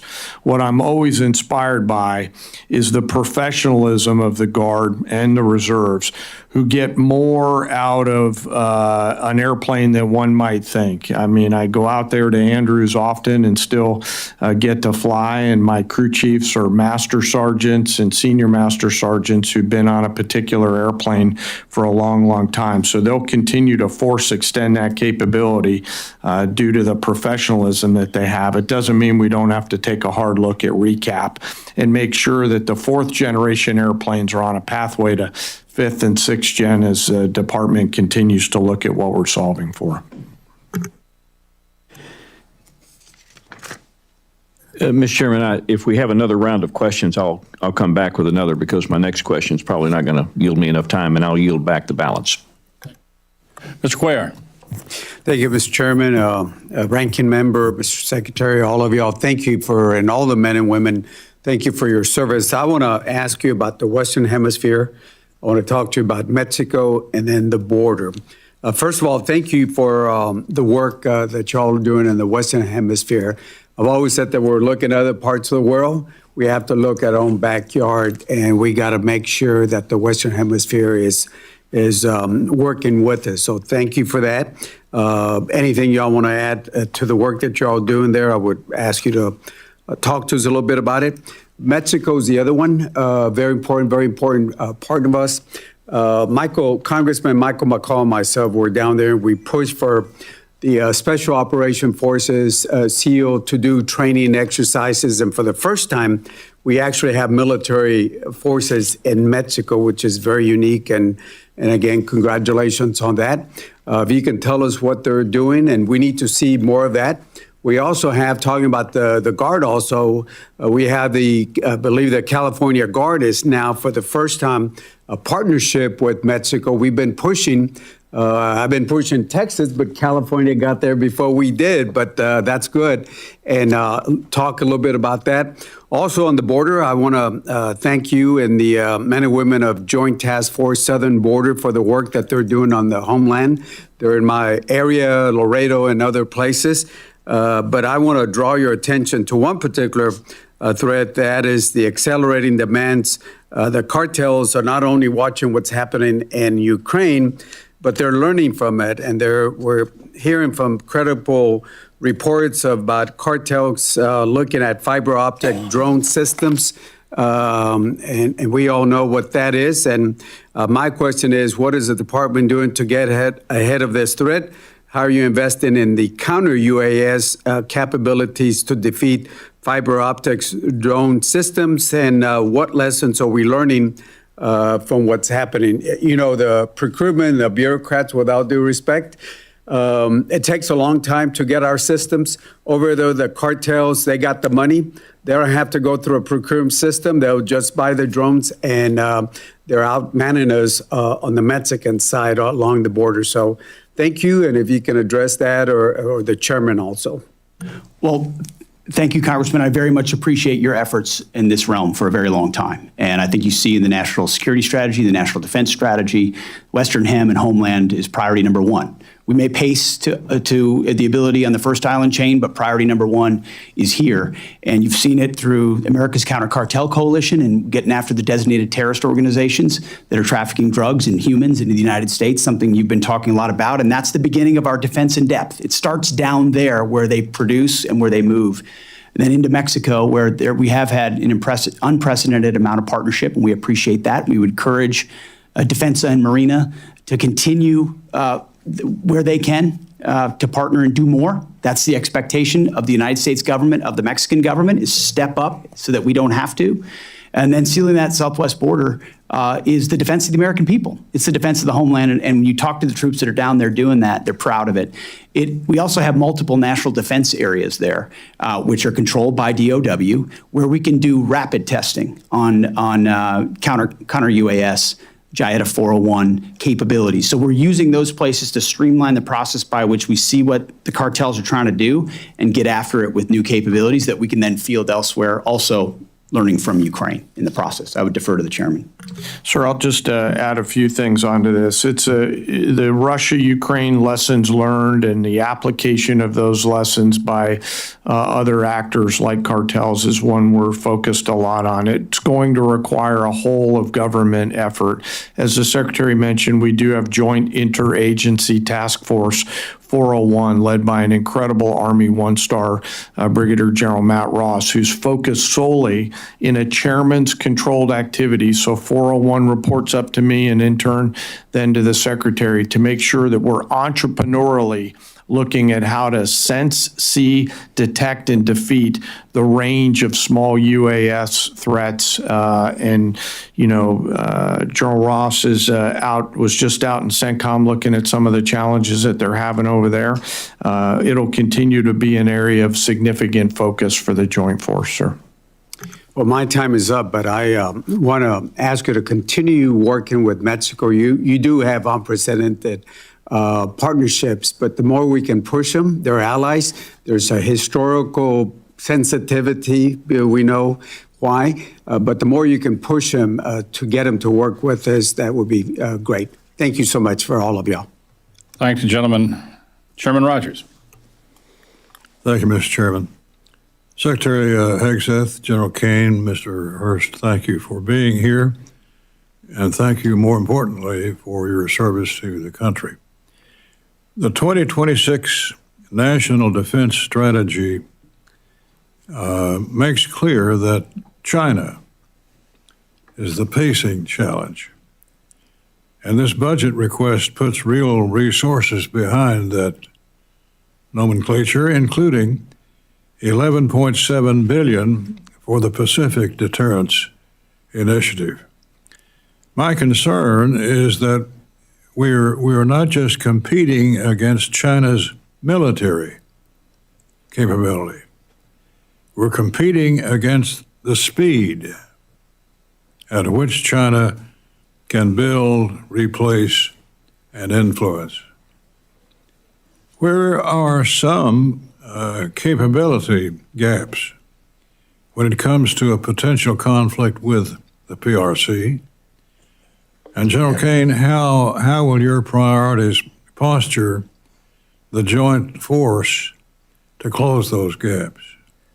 Chairman, thanks for the question. The speed at their production capability is one of the reasons why I'm grateful for the full team's partnership on speeding up the U.S. defense industrial base efforts, as well as the national industrial base efforts. And I'd really like to thank those mom and pop machine shops and second, third, fourth tier suppliers that live in all of your districts who are also increasing speed and capability without losing quality across the entirety of our manufacturing system. And it's going to require all of that. And when we look at the range of capabilities that we must have to be properly armed and globally integrated, that extends to things like, long-range fires and really an ability to arm our joint force to win from the seabed to cislunar space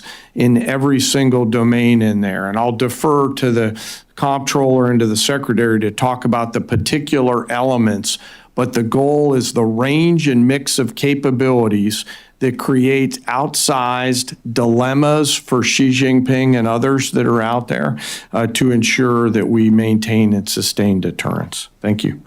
Amen. Thank you. Second, the war between the U.S. and Iran reinforces an old lesson, which is that modern conflict comes down to attrition. China has been able to produce naval ships at a pace our industrial base can't match. The ships are not as large as ours, but quantity has a quality of its own. How are we postured for an economy of force in the Pacific, particularly if Taiwan is invaded? Well, sir, channeling my my inner Clausewitz, which is always something I try to remember, the big moving parts of warfighting. We're not really doing economy of force work in the Pacific. As you alluded to, sir, and others have, it's our primary focus. And so on a daily basis, we come to the Secretary with a range of military options across the world so that he and the President can carefully consider those military actions and associated risks. It all comes back to the budgetary tools that you'll hopefully give us and the authorities to achieve those capabilities. And as we look, for example, at shipbuilding, which you talked about, I'm grateful for the work that the Navy is doing to scale that effort to ensure that we offer and continue to offer those range of options to our civilian leaders here in the United States. Quickly to Epic Fury, our fight with Iran has confirmed what defense planners had long warned about. Iran doesn't need a peer military to cause serious problems. Its playbook to cheap drones built from commercial parts, sea mines in contested straits, fast attack craft, and anti-ship missiles. The war also confirmed a harder lesson. Even with overwhelming firepower, the side that runs out of munitions or air defenses first loses. Are we, Mr. Secretary, are we secure in that point?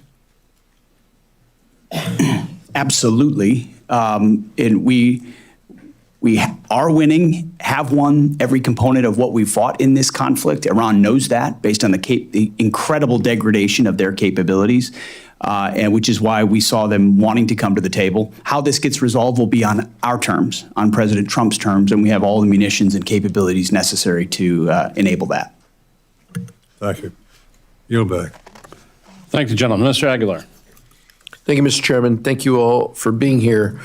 Mr. Hurst, on April 29th, as you indicated to the ranking member, you said that the Iran war had cost $25 billion in total. You reaffirmed that today. Do you have any other updated costs or projections since that testimony that you've given? Outside reporting estimates have indicated that the war costs could be $1 billion a day. Do you have anything to share?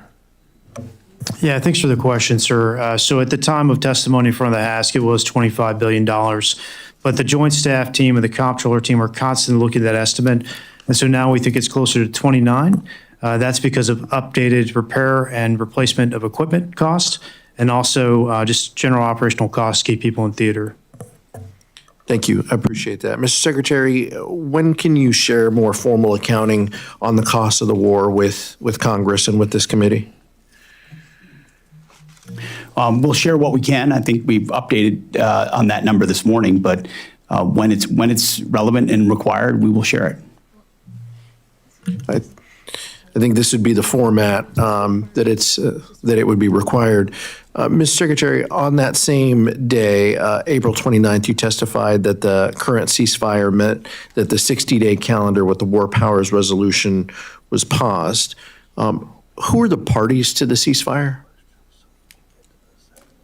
Well, right now, we are in that same ceasefire as of right now. That wasn't the question. Who are the parties to It will this? be the United States and the regime in Iran. How many pages is the ceasefire? What deal points? I'm not asking you to share the contents. I guess what I'm trying to ask is, how do we know that the ceasefire is active or not active without any documentation? We know it's evident, and the ceasefire is in effect. But is it pages? Is it 15 points? There's been different points that have moved around.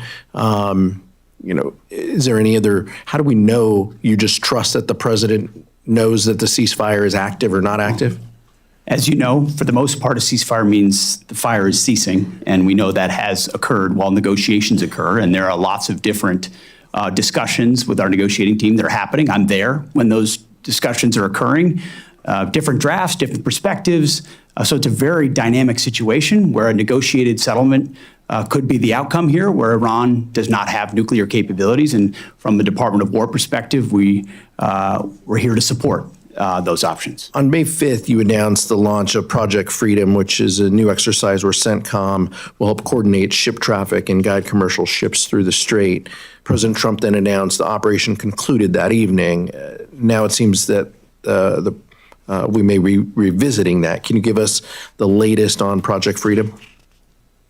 Well, as it pertains to battlefield options, we don't disclose those types of things. But ultimately, as the president stated publicly in his truth, at the request of the Pakistanis and given the options in the negotiation, it was paused, and it's an option we could always recommence should the commander-in-chief want us to. Is the theory to create more ceasefires or more projects just to evade the War Powers Act? The theory of the entire case is to prevent Iran from having a nuclear weapon. And if that has to be done kinetically and militarily, the Department of War is locked and loaded and ready to do that. If it happens through Project Freedom, where you move commerce through, if it happens through a negotiated deal, the president was very clear even yesterday. This is actually quite simple. Iran will never have a nuclear weapon one way or another, and we're here to support as one tool of the whole of government to make that happen. General Caine, the depleted munitions have been a subject of some of the discussions that you've even heard here today. With respect to stockpiles that we have around the world, key regions like the Indo-Pacific and the Middle East, can you give us an update? What are you hearing from the combatant commands about their munitions status around the world? Well, sir, we have sufficient munitions for what we're tasked to do right now. That's what I hear from the COCOMs. What I will say is I will always want more. So I appreciate the effort of this committee and the Congress. We're always going to want more munitions. Secretary Hegseth, what are you doing to support the involved services to recap their losses? We're submitting a $1.5 trillion budget that'll remake the department and ensure that every warfighter in the future has exactly what they need, and we're never in a fair fight. And I take issue with the characterization that munitions are depleted in a public forum. That's not true. And ultimately, we have all the munitions needed to execute what we need to execute, and we're going to ensure that we supercharge that going into the future. I think you've heard differences from both sides of the aisle on that point. Yield back, Mr. Chairman. Thank you, gentlemen. Judge Carter. Thank you, Mr. Chairman, and welcome to each of you. We're glad you're here. Start off with something I'm concerned about. Mr. Secretary, my MilCon VA subcommittee is aware of living conditions of the 68W combat medic students at the Joint Base San Antonio. Frankly, they're very unacceptable and quite unlivable. As chairman of the MilCon committee, I'm deeply concerned that there appears to be no imminent path forward to fix these issues. What actions is the department taking to improve these living conditions and ensure our soldiers receive safe and dignified housing not now and not in the years to come? Our budget cannot fix that. It's not, we don't have enough money. You got all the money. What do you think about that? First of all, let's fix that. Whatever unit that is, we want to know about it, and we're going to get a team out there right away to address it. And we've used discrete examples like that to find the gaps in why we're not getting at it on a more holistic fashion. Because we came in on a huge deficit of maintenance on barracks and housing. This budget funds that. We're also going to pursue MilCon reform, because in too many places we're trying to build things around MilCon as opposed to using MilCon, because MilCon is so bureaucratic and slow in its process. So we look forward to working with you to fix that, not just this discrete barracks issue, but where we found them, we fixed it, and then we've energized the system through a barracks task force to flow money exactly where it needs to go. And I'm a champion of speeding up MilCon everywhere we can. And I've been out to Guam and some of those places, and we got a lot of needs out that way. I mean, we're way beyond what our budget will sustain. But I have another question for you. I represent Fort Hood, the home of the 1st Air Cavalry Division Brigade, operating Apaches, Blackhawks, and Chinook helicopters. And I'm concerned that the FY27 budget request does not support these programs, essentially zeroing out funding across the 3 platforms, despite the Army stating that we're going to use these aircraft and they will operate for decades to come. With that, the Chinook has no replacement for heavy lift mission. Now, will the department manage aviation modernization, and how will they do that without creating readiness problems and capability gaps in the future? Because the planned future lift is not like the Chinook. Sir, I think it's a very fair point. I think it goes to the previous mindset of divest to invest. That was an austerity point of view that we inherited at our department. We've made some changes at the Army. We might have a slightly different view of the Army Transformation Initiative. Some of it is very good. There's a lot of goodness in there, but I think there are some things that assumed future platforms that may not be there yet. Take the Apache, for example, which our warfighters rely on and love. Take the Chinook, which is used all the time. We need to make sure we've got something there for it before you divest, or we're not investing in that capability. So we look forward to reviewing that with you and ensuring that we don't have a gap. Yeah, because the budget doesn't have anything, it zeroes out all 3 of those as far as we read it. Well, then I'll take another look at that with our team. Okay. Thank you, Mr. Chairman. Thank the gentleman. Mr. Case. Thank you, Chair. Mr. Hurst, what is the total replacement cost of the material that we have expended in Iran to date?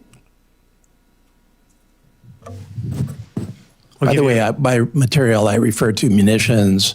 I refer to, planes, to drones, to stuff that we keep in our stockpile. Yeah, I'll exclude military construction from this because we don't know what that's going to look like in the future, but I would say it's around $24 billion. Okay. Replacement and repair. And that's through what date? That's our current estimate. Okay.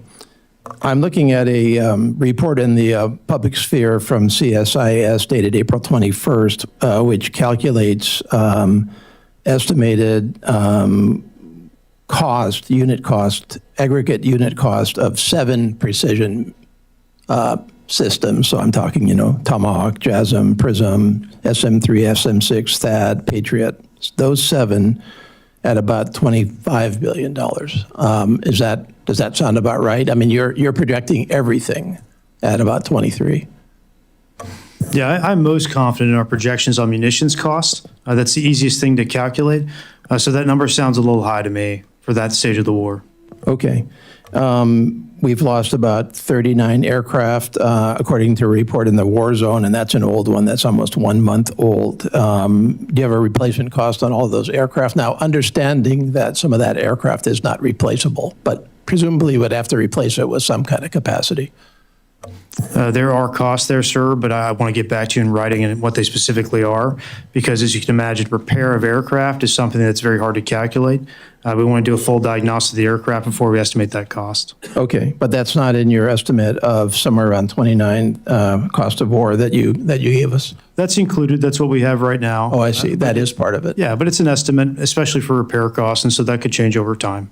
Okay. And you did talk about MILCON, which was a question that I had. Do you have any, because I mean, we've obviously suffered major damage to our infrastructure in the Middle East. You don't have a MILCON estimate yet? We have a lot of unknowns there. We don't know what our future posture is going to be. We don't know how we construct those bases, and we don't know what part our allies or partners could pay into the MILCON cost. And so we don't have a good estimate for that at the time. Okay.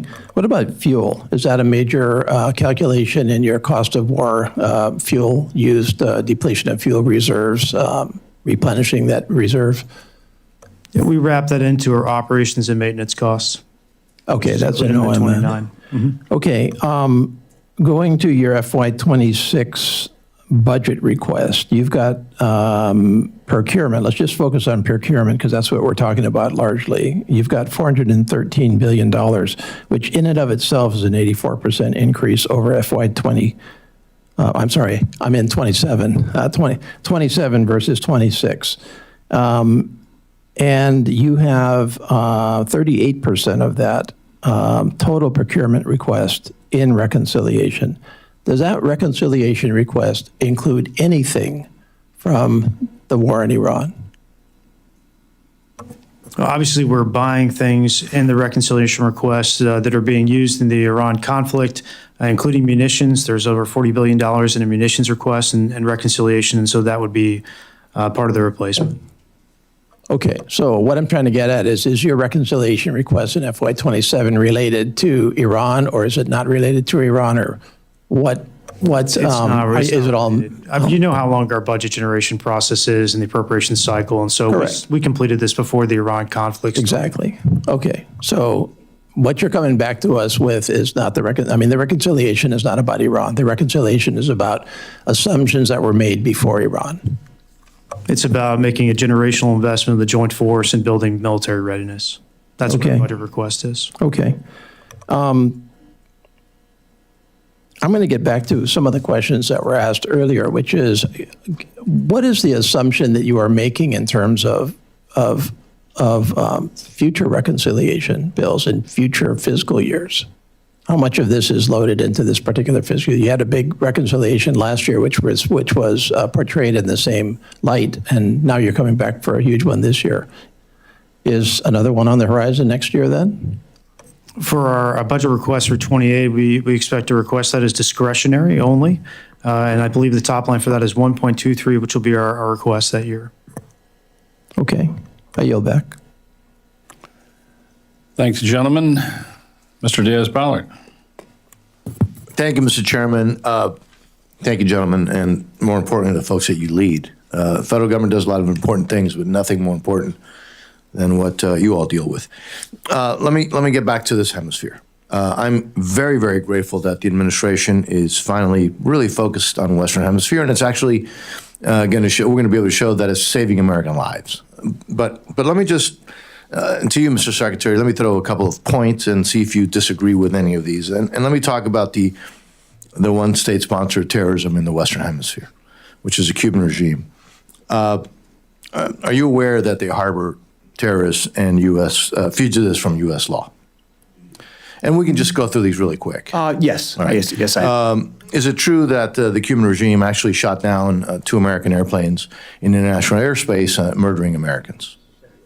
I can't recall the precise year, but I believe that is the case. Is it true that that Russian spy ships and warships, including the nuclear sub Caine, have repeatedly used Cuban ports? That is true, Congressman. Is it true that the site of the Russian Signet complex in Lourdes has once again become a hub for Russian intelligence within Cuba? Well, we've long been concerned that a foreign adversary using that kind of location that close to our shores is highly problematic, yes. And is it also true that now the Chinese also are there? I wouldn't want to reveal anything that should be classified, but we don't want foreign adversaries attempting to use that island. Well stated. Are you aware that, well, you're obviously aware that Cubans, intel people and military folks have been sent around the world because your folks confronted them in Venezuela. But are you also aware that according to Ukrainian intelligence, there are thousands of Cubans fighting for Russia in Ukraine?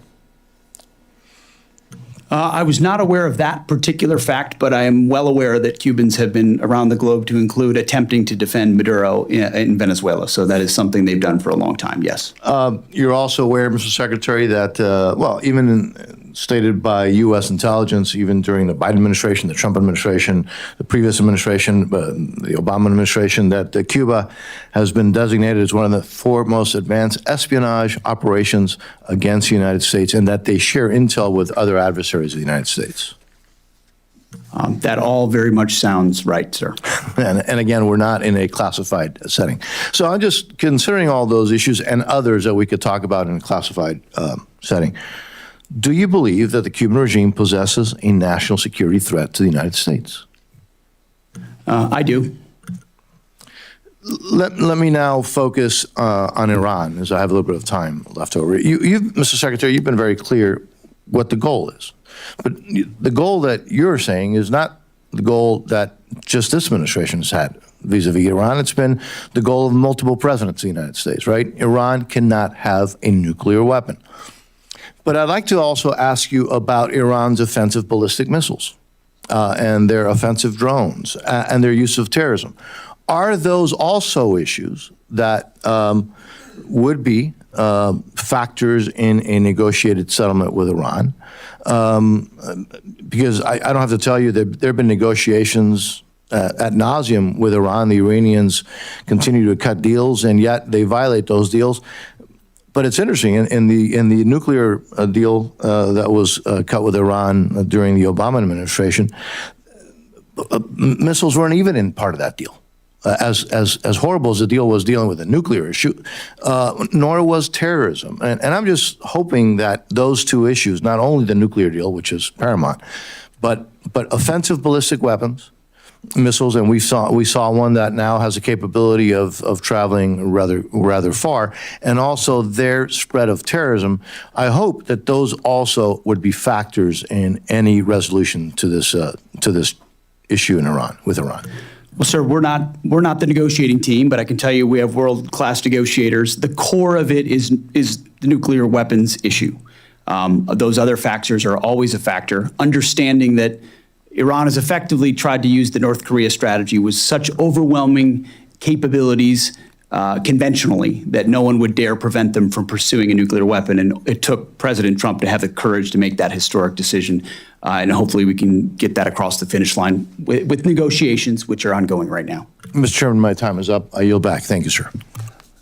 Thank the gentleman. Ms. Lee. Thank you, Mr. Chairman. Secretary, Undersecretary, and General, thank you for being here. Secretary Hegseth, about 11 years ago, U.S. Air Force veteran Sergeant David Crete, who served at the Nevada Tustin training range, realized for the first time that the health problems he'd been experiencing were not an isolated incident, but matched the health problems of many other veterans who had served alongside him at Knitter. He was sitting in his backyard reconnecting with 8 of them and asked them, does anyone here have tumors? and 6 of 8 of them rose their hands and then proclaimed that even some of them had children with tumors. Dave, as it happens, had recently had a grape-sized tumor removed from his neck. 3 years ago, he came to Washington when the VA had refused to provide him the kind of benefits and coverage he had earned and which he needs from the VA because of his Department of Defense would not provide the agency with his records of his knitter service. I helped introduce a bill 2 years ago and have been fighting on his behalf ever since. What is most frustrating about this fight is not that the federal government doesn't recognize these health impacts of their service. In fact, Congress 26 years ago provided a law providing medical coverage and compensation for the Department of Energy employees who served in the very same location that Dave Crete and his colleagues had served in. Instead, their fight is against the Department of Defense red tape, which you have been committed to fighting. Thank you. You see, one of the only things standing between the toxic exposed veterans at Knitter and comprehensive health coverage and benefits from the VA is documentation that the Department of Defense has that will prove that they served where they actually did. This documentation exists, and we're just waiting for the department to act. Every day that you delay in providing this information, another veteran and their family suffers unnecessarily. Last week, I had the opportunity to meet many of these veterans. 2 hours before I met them, one of them received a call from his oncologist informing him that he had multiple myeloma, an incurable blood cancer. Over the weekend, Dave was notified that 2 more of his cohort had recent deaths. The Invisible Enemy, which is an organization Dave founded, maintains a memorial list of those who worked at Knitter and have passed away. When Dave testified before the House Veterans Affairs Committee roundtable 13 months ago, 462 veterans were on this list. Today, that list includes 565 names. Just 1 year of inaction has led to 103 veterans passing without the care that they received, that they earned, and their family without the benefits. This list grows by an average of 1 every 2 days. Mr. Secretary, you have the authority to provide the VA with the documents they need today to get these veterans the help they need. These veterans have been waiting far too long. Can you please commit to me that you will be able to provide that list or that information as soon as possible so that these veterans can get the care and the benefits that they have rightfully earned?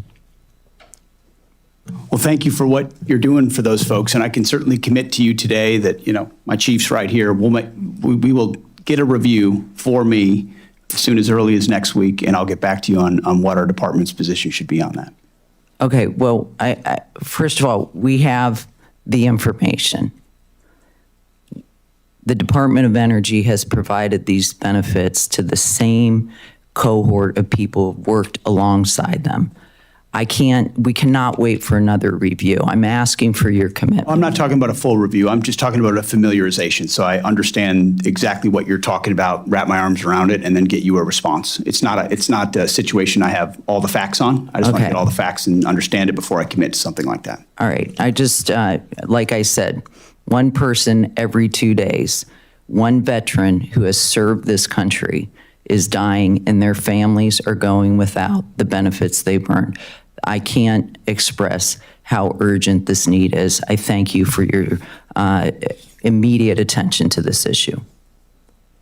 Thanks, gentlelady. Mr. Elzey. Thank you, Mr. Chairman. Mr. Secretary, General Caine, Jay, thank you all for being here. To all the staff sitting uncomfortably in very tight seats behind him, thanks for your dedication to our country. Master Chief Isom, You joined the Navy in 1987. Ronald Reagan was still president. You've been in uniform for 39 years. I'd like to thank you and your family for all the sacrifices that you've made. You're clearly the essential man. And I always want to point that out, that you've been serving in the Navy since I was a junior in high school. And so I'm very, very grateful. As we address $1.5 trillion request, I want to say I appreciate participating in the tabletop exercise at the Pentagon, and I encourage all my colleagues to attend and do that. It gives a very clear message on why we're asking, or you are asking for $1.5 trillion and how it's justified.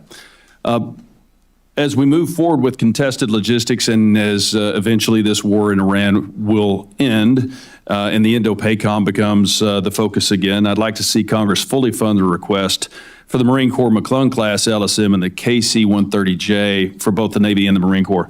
But the budget request breaks them up, and I'm not sure how you skin that cat. Moving to force protection and counter UAS, as we've seen in Iran, at nations that are somewhat far away from Iran, we've had a force protection and counter UAS issue as we've lost an E3 AWACS, which is worth $500 million when we bought it, but it's irreplaceable, and there are fewer of those than B-21s. I think we're seeing the reach of UASs affect us in a way that we probably didn't anticipate, and we need to continue to use new companies that are developing new technologies to go after UASs. General, you addressed Karl von Clausewitz, so I'll use Sun Tzu as a counter. Even the finest sword plunged into salt water will eventually rust.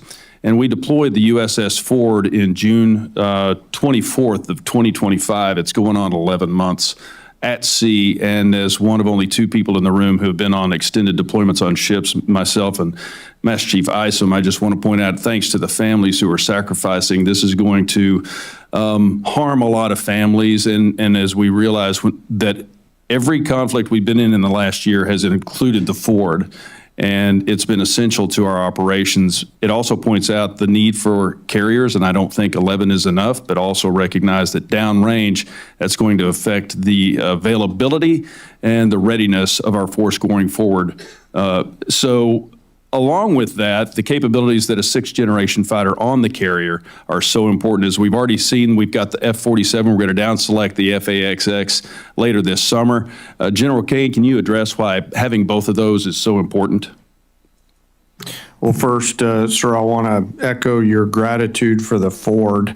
Yesterday, the air wing flew off, so we know that Oceana was a very happy place as those aviators fought through 800 feet broken to come up initial, as they should, after a record-setting deployment. So we welcome the Ford back.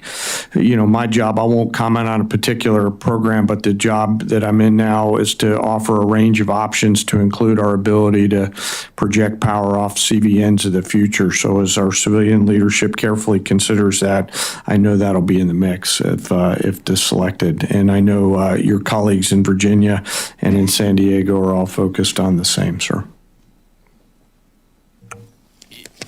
They're going to have similar capabilities, but I think as we switch to the Indo-PACOM region, that as we talk about first, second, third island chains, which for most of the American people doesn't really mean that much, but the ability to have a moving airfield in the Indo-PACOM when we know that the Chinese, our peer adversary, have a number of hypersonic weapons that are going to be aimed at fixed points, such as islands where our forces are. It's just extremely important that we recognize that that a moving aircraft carrier with unique capabilities, which obviously can't be addressed in a place like this, that can shoot from outside the range of the capabilities of our adversaries is extremely important. I appreciate everything that y'all are doing. You are addressing an issue that hasn't been addressed in decades by asking for $1.5 trillion. It's a hard ask. It's going to be difficult for us to sell it, but I think it's absolutely essential for the defense of the United States, including a supplemental which even people on my side of the aisle are saying they won't support. This is merely to refurbish and replenish that which we have expended in this conflict. It's absolutely essential for the defense of the United States, and the Chinese are watching. So thank you for all three of you and everybody in the room that works in this department. Thank you for what you do. I yield back. Thank you, gentlemen. Mr. Morelli. Thank you, Mr. Chairman. Appreciate this hearing, and thank you all for being here and for testifying. I just wanted to make a general observation, first of all. I do get the sense that sometimes people think that critical questions are unpatriotic, weak, or defeatist. I just want to say for the record, I don't think that's the truth. I think it's the opposite. And I appreciate, General Caine, you've mentioned civilian leadership and civilian control a number of times in your testimony this morning. We're the Congress. Civilian control that you have talked about begins and ends here, and that's the way the founders put in Article 1 responsibility for funding and for declarations of war with the United States Congress. So I want to just mention that because I hear it all the time, and we are not in any way, when we ask critical questions, demeaning or in any way reducing our tremendous respect for the men and women of the military, the joint forces of the United States. So I feel like that needs to be said, and I appreciate the comments that you made, General Caine, about civilian control. Second, as it relates to mandatory spending versus discretionary, I think this is really important. This committee, the Appropriations Committee and the Defense Subcommittee, is given the responsibility by the Congress and by the American people to make sure that we have an appreciation for all the dollars, taxpayer dollars, that go into defending this nation. And questions, again, ought to be here. Transparency begins here. Oversight begins here. And mandatory spending avoids the responsibility this committee has to report to the American people on how our money is being spent. So I just, again, want to stress how important it is. I appreciate my friend Mr. Elsey's comments about the $1.5 trillion request. If it is so obvious to everyone and to the American people that that's the dollar amount we need, we ought not be going through this mandatory, discretionary, supplemental. Let's put it all on the table and let's make the case to the American people. You know, we've now waited since February 28th is, by my count, 11 weeks, 74 days since hostilities began in Iran, and trying to get a reporting of the dollars that have been spent in this has been excruciating, and it's been long. I think General Washington reported quicker to the Continental Congress than this has been in terms of reports to the United States Congress. And I would just in the strongest terms urge that we move forward and give this committee a full reporting on what the cost of this endeavor has been. With that, I didn't want to make a quick, you mentioned something, Mr. Secretary, in your opening comments about private companies making private investments in our defense. I assume they're getting compensated for the investment. When you say private investment, are you suggesting companies are making investments for which they will not be compensated? Yes, I am, Congressman. Why would they do that? Because we're turning it, it's the right question, because we've done it one way for years and years and gotten the same results. So this is changing the paradigm. Companies now know we're going to give them orders for 5 to 7 years on exquisite munitions in exchange for them paying for capitalization of their own plants. We used to pay for them to build their plants and then buy the munitions from them. So now, because they know they got consistent income. But they are. No, I appreciate what you're saying. They're upfronting costs. The primes are now paying for their own plants and equipment. That is a brand new paradigm. The taxpayer's not paying for it. That's $50 billion of value that you don't have to appropriate because the companies are paying for it themselves. And the companies will not get compensated. They're going to make that as a charitable contribution to the United States government. Their compensation is long lead times of munitions that they will produce and we will pay for in the future, but we don't have to build the factory. Just to be clear. This is how private business reclaiming works. My time. I just want to be clear. Wait, build their Mr. own Secretary, factories. I appreciate what you're saying, but let's be honest. They're going to get compensated. Look, I'm for that, and I appreciate what you're saying in terms of lead time and dependability and reliability of funding. But let's be clear. I want to switch topics if I can for a second. There's been much reported about the president's trip to China, and I appreciate, again, my colleagues who have raised Indo-PACOM and its defense. There are weapons sales which have been on hold that the president has not authorized to Taiwan, and I wonder if you could give me an update, either Mr. Secretary or General Caine, on what the status of those weapons sales are at this point. I just want to say that the primes will be paying for those factories out of their own pocket, not the department's money or the taxpayers' money, which is a sea change, which is why I think this budget They're going to get a return on their investment, which, by the way, this is America. We welcome a return on investment. Yes, I understand, but they're not paying for it out of their pocket and not getting compensated. But anyway, could you answer my question about Taiwan? Buildings Sales. cost money, and if we're giving them $2 billion to build the factory, that's taxpayer money. If they're using it out of their own hide, that's $2 billion saved for the American people that then we can appropriate toward munitions that we pay for in the future. I know it's difficult to grasp. It's not but it's what difficult to happens when grasp, businessmen sir. take control of the department. It's a different way of getting to the same place. You're going to pay for it. The United States, and look, we ought to. They're building things for us. But to suggest that somehow they're making an investment that they're not going to get compensated through sales is just, it's honestly kind of ridiculous. We used to pay for the building too, and then pay for the sales. And now we're paying for the sales, but not the building, which I think is a good. And they're not embedding that in the price of the things that they're selling to us. The capitalization, the CapEx that they're putting into it, they're going to get back. Look, I don't know why we're even arguing about it. They're paying for it. Could you answer my question about Taiwan arms sales? That's the president's on the cusp of a trip, and I'll be with him, and he will make all the decisions related to that. I think the gentleman's time has expired. Make a quick point. There is a change. The industrial base is putting money at risk with the expectation of orders, but there is no guarantee if, in fact, that particular product that they may make is not met or meet the standards in which we want to acquire it. And that is a significant change in what we've done in the past. Mr. Fleischman. Thank you, Mr. Chairman, and thank you, Secretary. I commend those changes and the innovation. To everyone on this panel, thank you for a job well done. Thank you for what you're doing for our country. This is truly incredible. So let me start with that. As chairman of the Energy and Water Subcommittee, I'm going to take a little bit different approach. I'm deeply involved in the recapitalization and modernization of our nation's nuclear deterrent. As we are recapitalizing the entire strategic nuclear arsenal, I remain concerned about the lack of options lower on the escalation ladder available to the president. In theater, non-strategic nuclear weapons have remained essential to the credibility of our extended deterrent commitment to NATO. I've got a couple of questions to ask, but I'm going to ask General Caine and Secretary Hegseth, what is your assessment of our non-strategic nuclear capability gaps in the Indo-Pacific and elsewhere? What additional tactical nuclear capabilities beyond SLICM-N should we consider that would be most useful for reassuring allies, deterring our adversaries, and providing combatant commands and usual options in the worst-case event of a conflict? We're, as you know, we're making a $2 billion investment, and you mentioned SLICM-N in FY26, so we're investing in that. But I would say that a lot of that discussion would be classified given O plans in the Indo-Pacific. But Admiral Paparo, I would say there's no COCOM commander we have regular feedback with on what dilemmas we might need to create for an adversary than Admiral Paparo in Indo-PACOM to include everything that would deter any level of aggression. So I think there's a lot of sensitivity on this topic that doesn't lend itself to this environment, but very much so we're looking at all options. Thank you. And I would also commend the Admiral Paparo. I mean, they're doing incredible work. Yes, sir. General?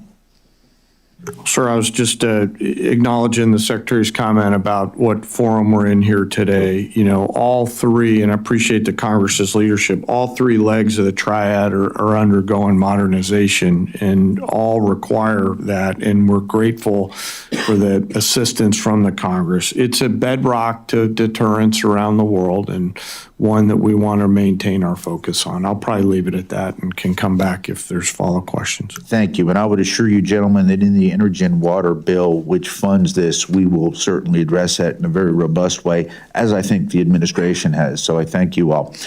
As most of you know, in that bill, I'm probably the nation's strongest proponent, supporter of nuclear power in Congress. Nuclear propulsion has long provided a great United States Navy with significant operational advantages. There's been tremendous progress within your department accelerating the adoption of nuclear energy as a means of providing resilient and long-duration power generation for military installations and forward operations. I'm excited about the Army's Janus program, and the Air Force just announced the first 2 air bases to receive micro-reactors. My question, gentlemen, is can you walk us through how the department is thinking about the role of nuclear power across the joint force, including naval propulsion and the use of advanced reactors for base and expeditionary power? What operational advantage did you see these technologies providing, particularly in the Indo-Pacific? And what can we be doing to accelerate and expand these efforts? Both incredibly important capabilities, microreactors and propulsion, whether you're looking at survivability, sustainability of basing and mobility within basing, and the expectation in the homeland or abroad that the lights are on and we can operate even if it's a contested environment. And then there's just no doubt you can't beat nuclear propulsion, especially as we've refined it over time. So I appreciate your efforts, and I think in this department you'll find a friend in ensuring we maximize that. Thank you, Mr. Secretary. General? Sir, I'll just say that the Joint Staff has collaborated and continues to do so with all the combatant commands and services, the Secretary's team and office on OSW and the Congress to make sure that we're looking at the range of energy requirements that we're going to have and that we move from, frankly, in some cases, a reactive posture, no reaction into your nuclear point, but to a more proactive stance around how we're going to ensure energy sustainability in a range of situations that we could face. So we appreciate the chance to comment. Thank you, General. And again, once again, I begin with profound thanks. I will end that way to all of you all. I yield back. Thank you. Thanks, gentlemen. Mr. Joyce. Thank you, Chairman. Thank you all for being here. In Defense Secretary, War Secretary, Hegseth, Godspeed on that project of changing our procurement process. America's at its finest when capitalism and capital markets allow free competition, and you get to purchase the best of all those ideas out there. Speaking of which, in June 2025, Ukraine's Operation Spiderweb, if you're familiar with it, destroyed and damaged dozens of Russian aircraft on the ground using low-cost, covertly infiltrated drones, demonstrated military installations are vulnerable to asymmetric drone attacks at a fraction of conventional strike costs. What steps is the department taking to protect our military bases from covert drone attacks, and do you need additional funding to safeguard those assets? Well, I appreciate the question, and it's the battlefield trend, well, one of a handful that we are most closely tracking and investing in. $54 billion in defense autonomous warfare. Recognition that every aspect of how we fight will be affected by technology and techniques and tactics like that one. And every environment more contested than it's ever been, and the ability to both go on offense and defense in that environment has to be something we're not just at parity with, but ahead of adversaries to ensure that we can create the kind of advantages we're used to having. And that's our job, is to ensure that we're looking around the corner. And so this investment in this budget, I don't know what it was, Jay, in FY26, but it was a small fraction of $54 billion. And we're even looking at DOG and metamorphosizing it, whether it's a joint task force into a sub-unified command. We're elevating this so we can push it through the services and ensure that it's not just something we do in an exquisite way, but it's how we fight at every echelon through the services. And that budget number is a reflection of that. Well, you're getting attacked on a lot of fronts, Secretary Hegseth. Can I just follow up? Would that be okay? One thing that I appreciate the partnership with the Congress on is, as we evolve from the warfighting mix that we have right now, the cost of precision and the cost of range is coming down.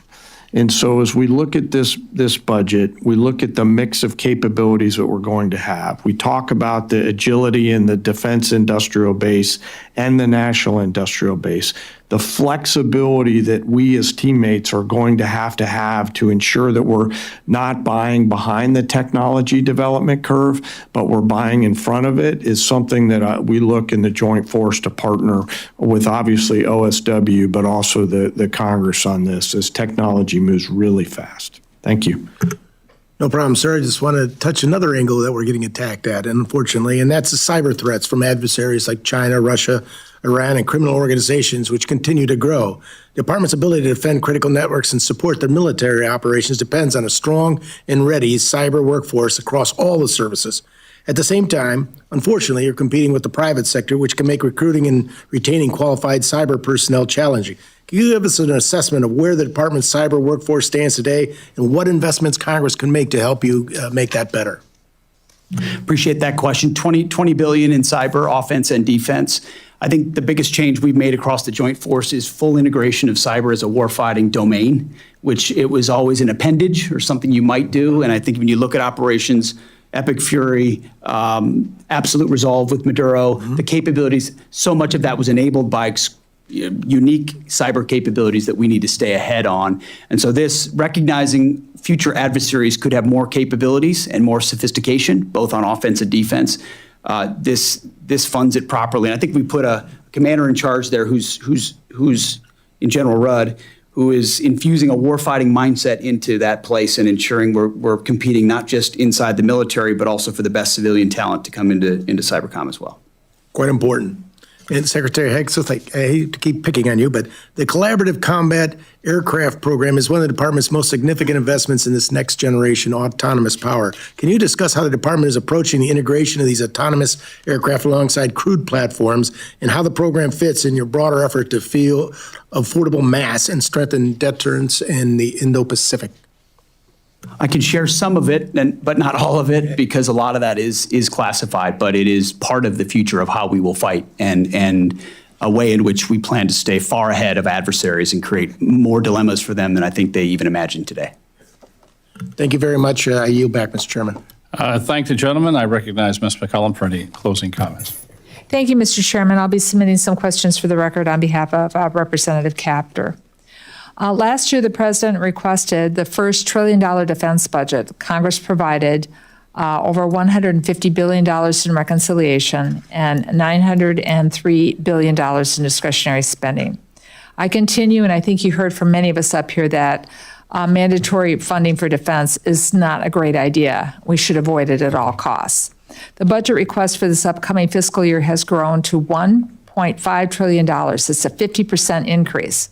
But the department doesn't seem to have enough to cover its budget holes here in the department. I'm going to give you two examples. One is reprogramming. Just the National Guard alone has $600 million of reprogramming. None of their missions were budgeted for, and now we're being asked to, now you need to move money around. You're asking us to move money around to cover that. That was money that was approved for other purposes, so it creates a hole. The Army submitted a request to move nearly $1 billion around to fill personnel shortfalls. The Navy has $907 million hole it needs to cover for its personnel. So those are problems, and this is why we want things baked into the base bill. And then when it comes to the supplemental, the Iran war has cost Americans at least now, if I've got it right, Mr. Hurst, $29 billion to date, without a lot of things haven't been accounted for yet. And the department's requesting more money for munitions outside of the base budget. So bottom line, I want your takeaway message to be, I'm deeply concerned that the department can't seem to manage $1 trillion that Congress provided last year. So gentlemen, we need information. We mark our bill up on June 11th, and we need to be able to justify, to do our fiduciary responsibility to the taxpayers, any increased funding that you seek. So we expect the information that we've been asking for on munitions and supplemental requests as soon as possible. I would say by the end of next week. So I thank you all for being here. And Mr. Chairman, we watched some of the other hearings. This is the way especially a hearing should be conducted, especially when it's dealing with international defense, when we ask people to put their lives on the line. I thank everyone for a respectful hearing, but we need the information, Mr. Secretary. I yield back. Thank the gentlelady, and that's something we are going to agree with the other side, is that sooner is better. It makes my job easier, and at the end of the day, it makes your job easier, Mr. Secretary. If we can get the information both on the base budget and on the supplemental. And just as a comment that Ed Case was making about some of the cost on this thing, I hope the Kuwaitis are going to come up with the money for those 3 F-15s that we lost, and that's a considerable amount of money. But I want to thank the Secretary and the General Caine for answering questions before the subcommittee today. I look forward to continuing to work with you as we move forward with the fiscal year 27 appropriations process, and we can fund the men and women who serve us well in the United States military. With that, we're adjourned.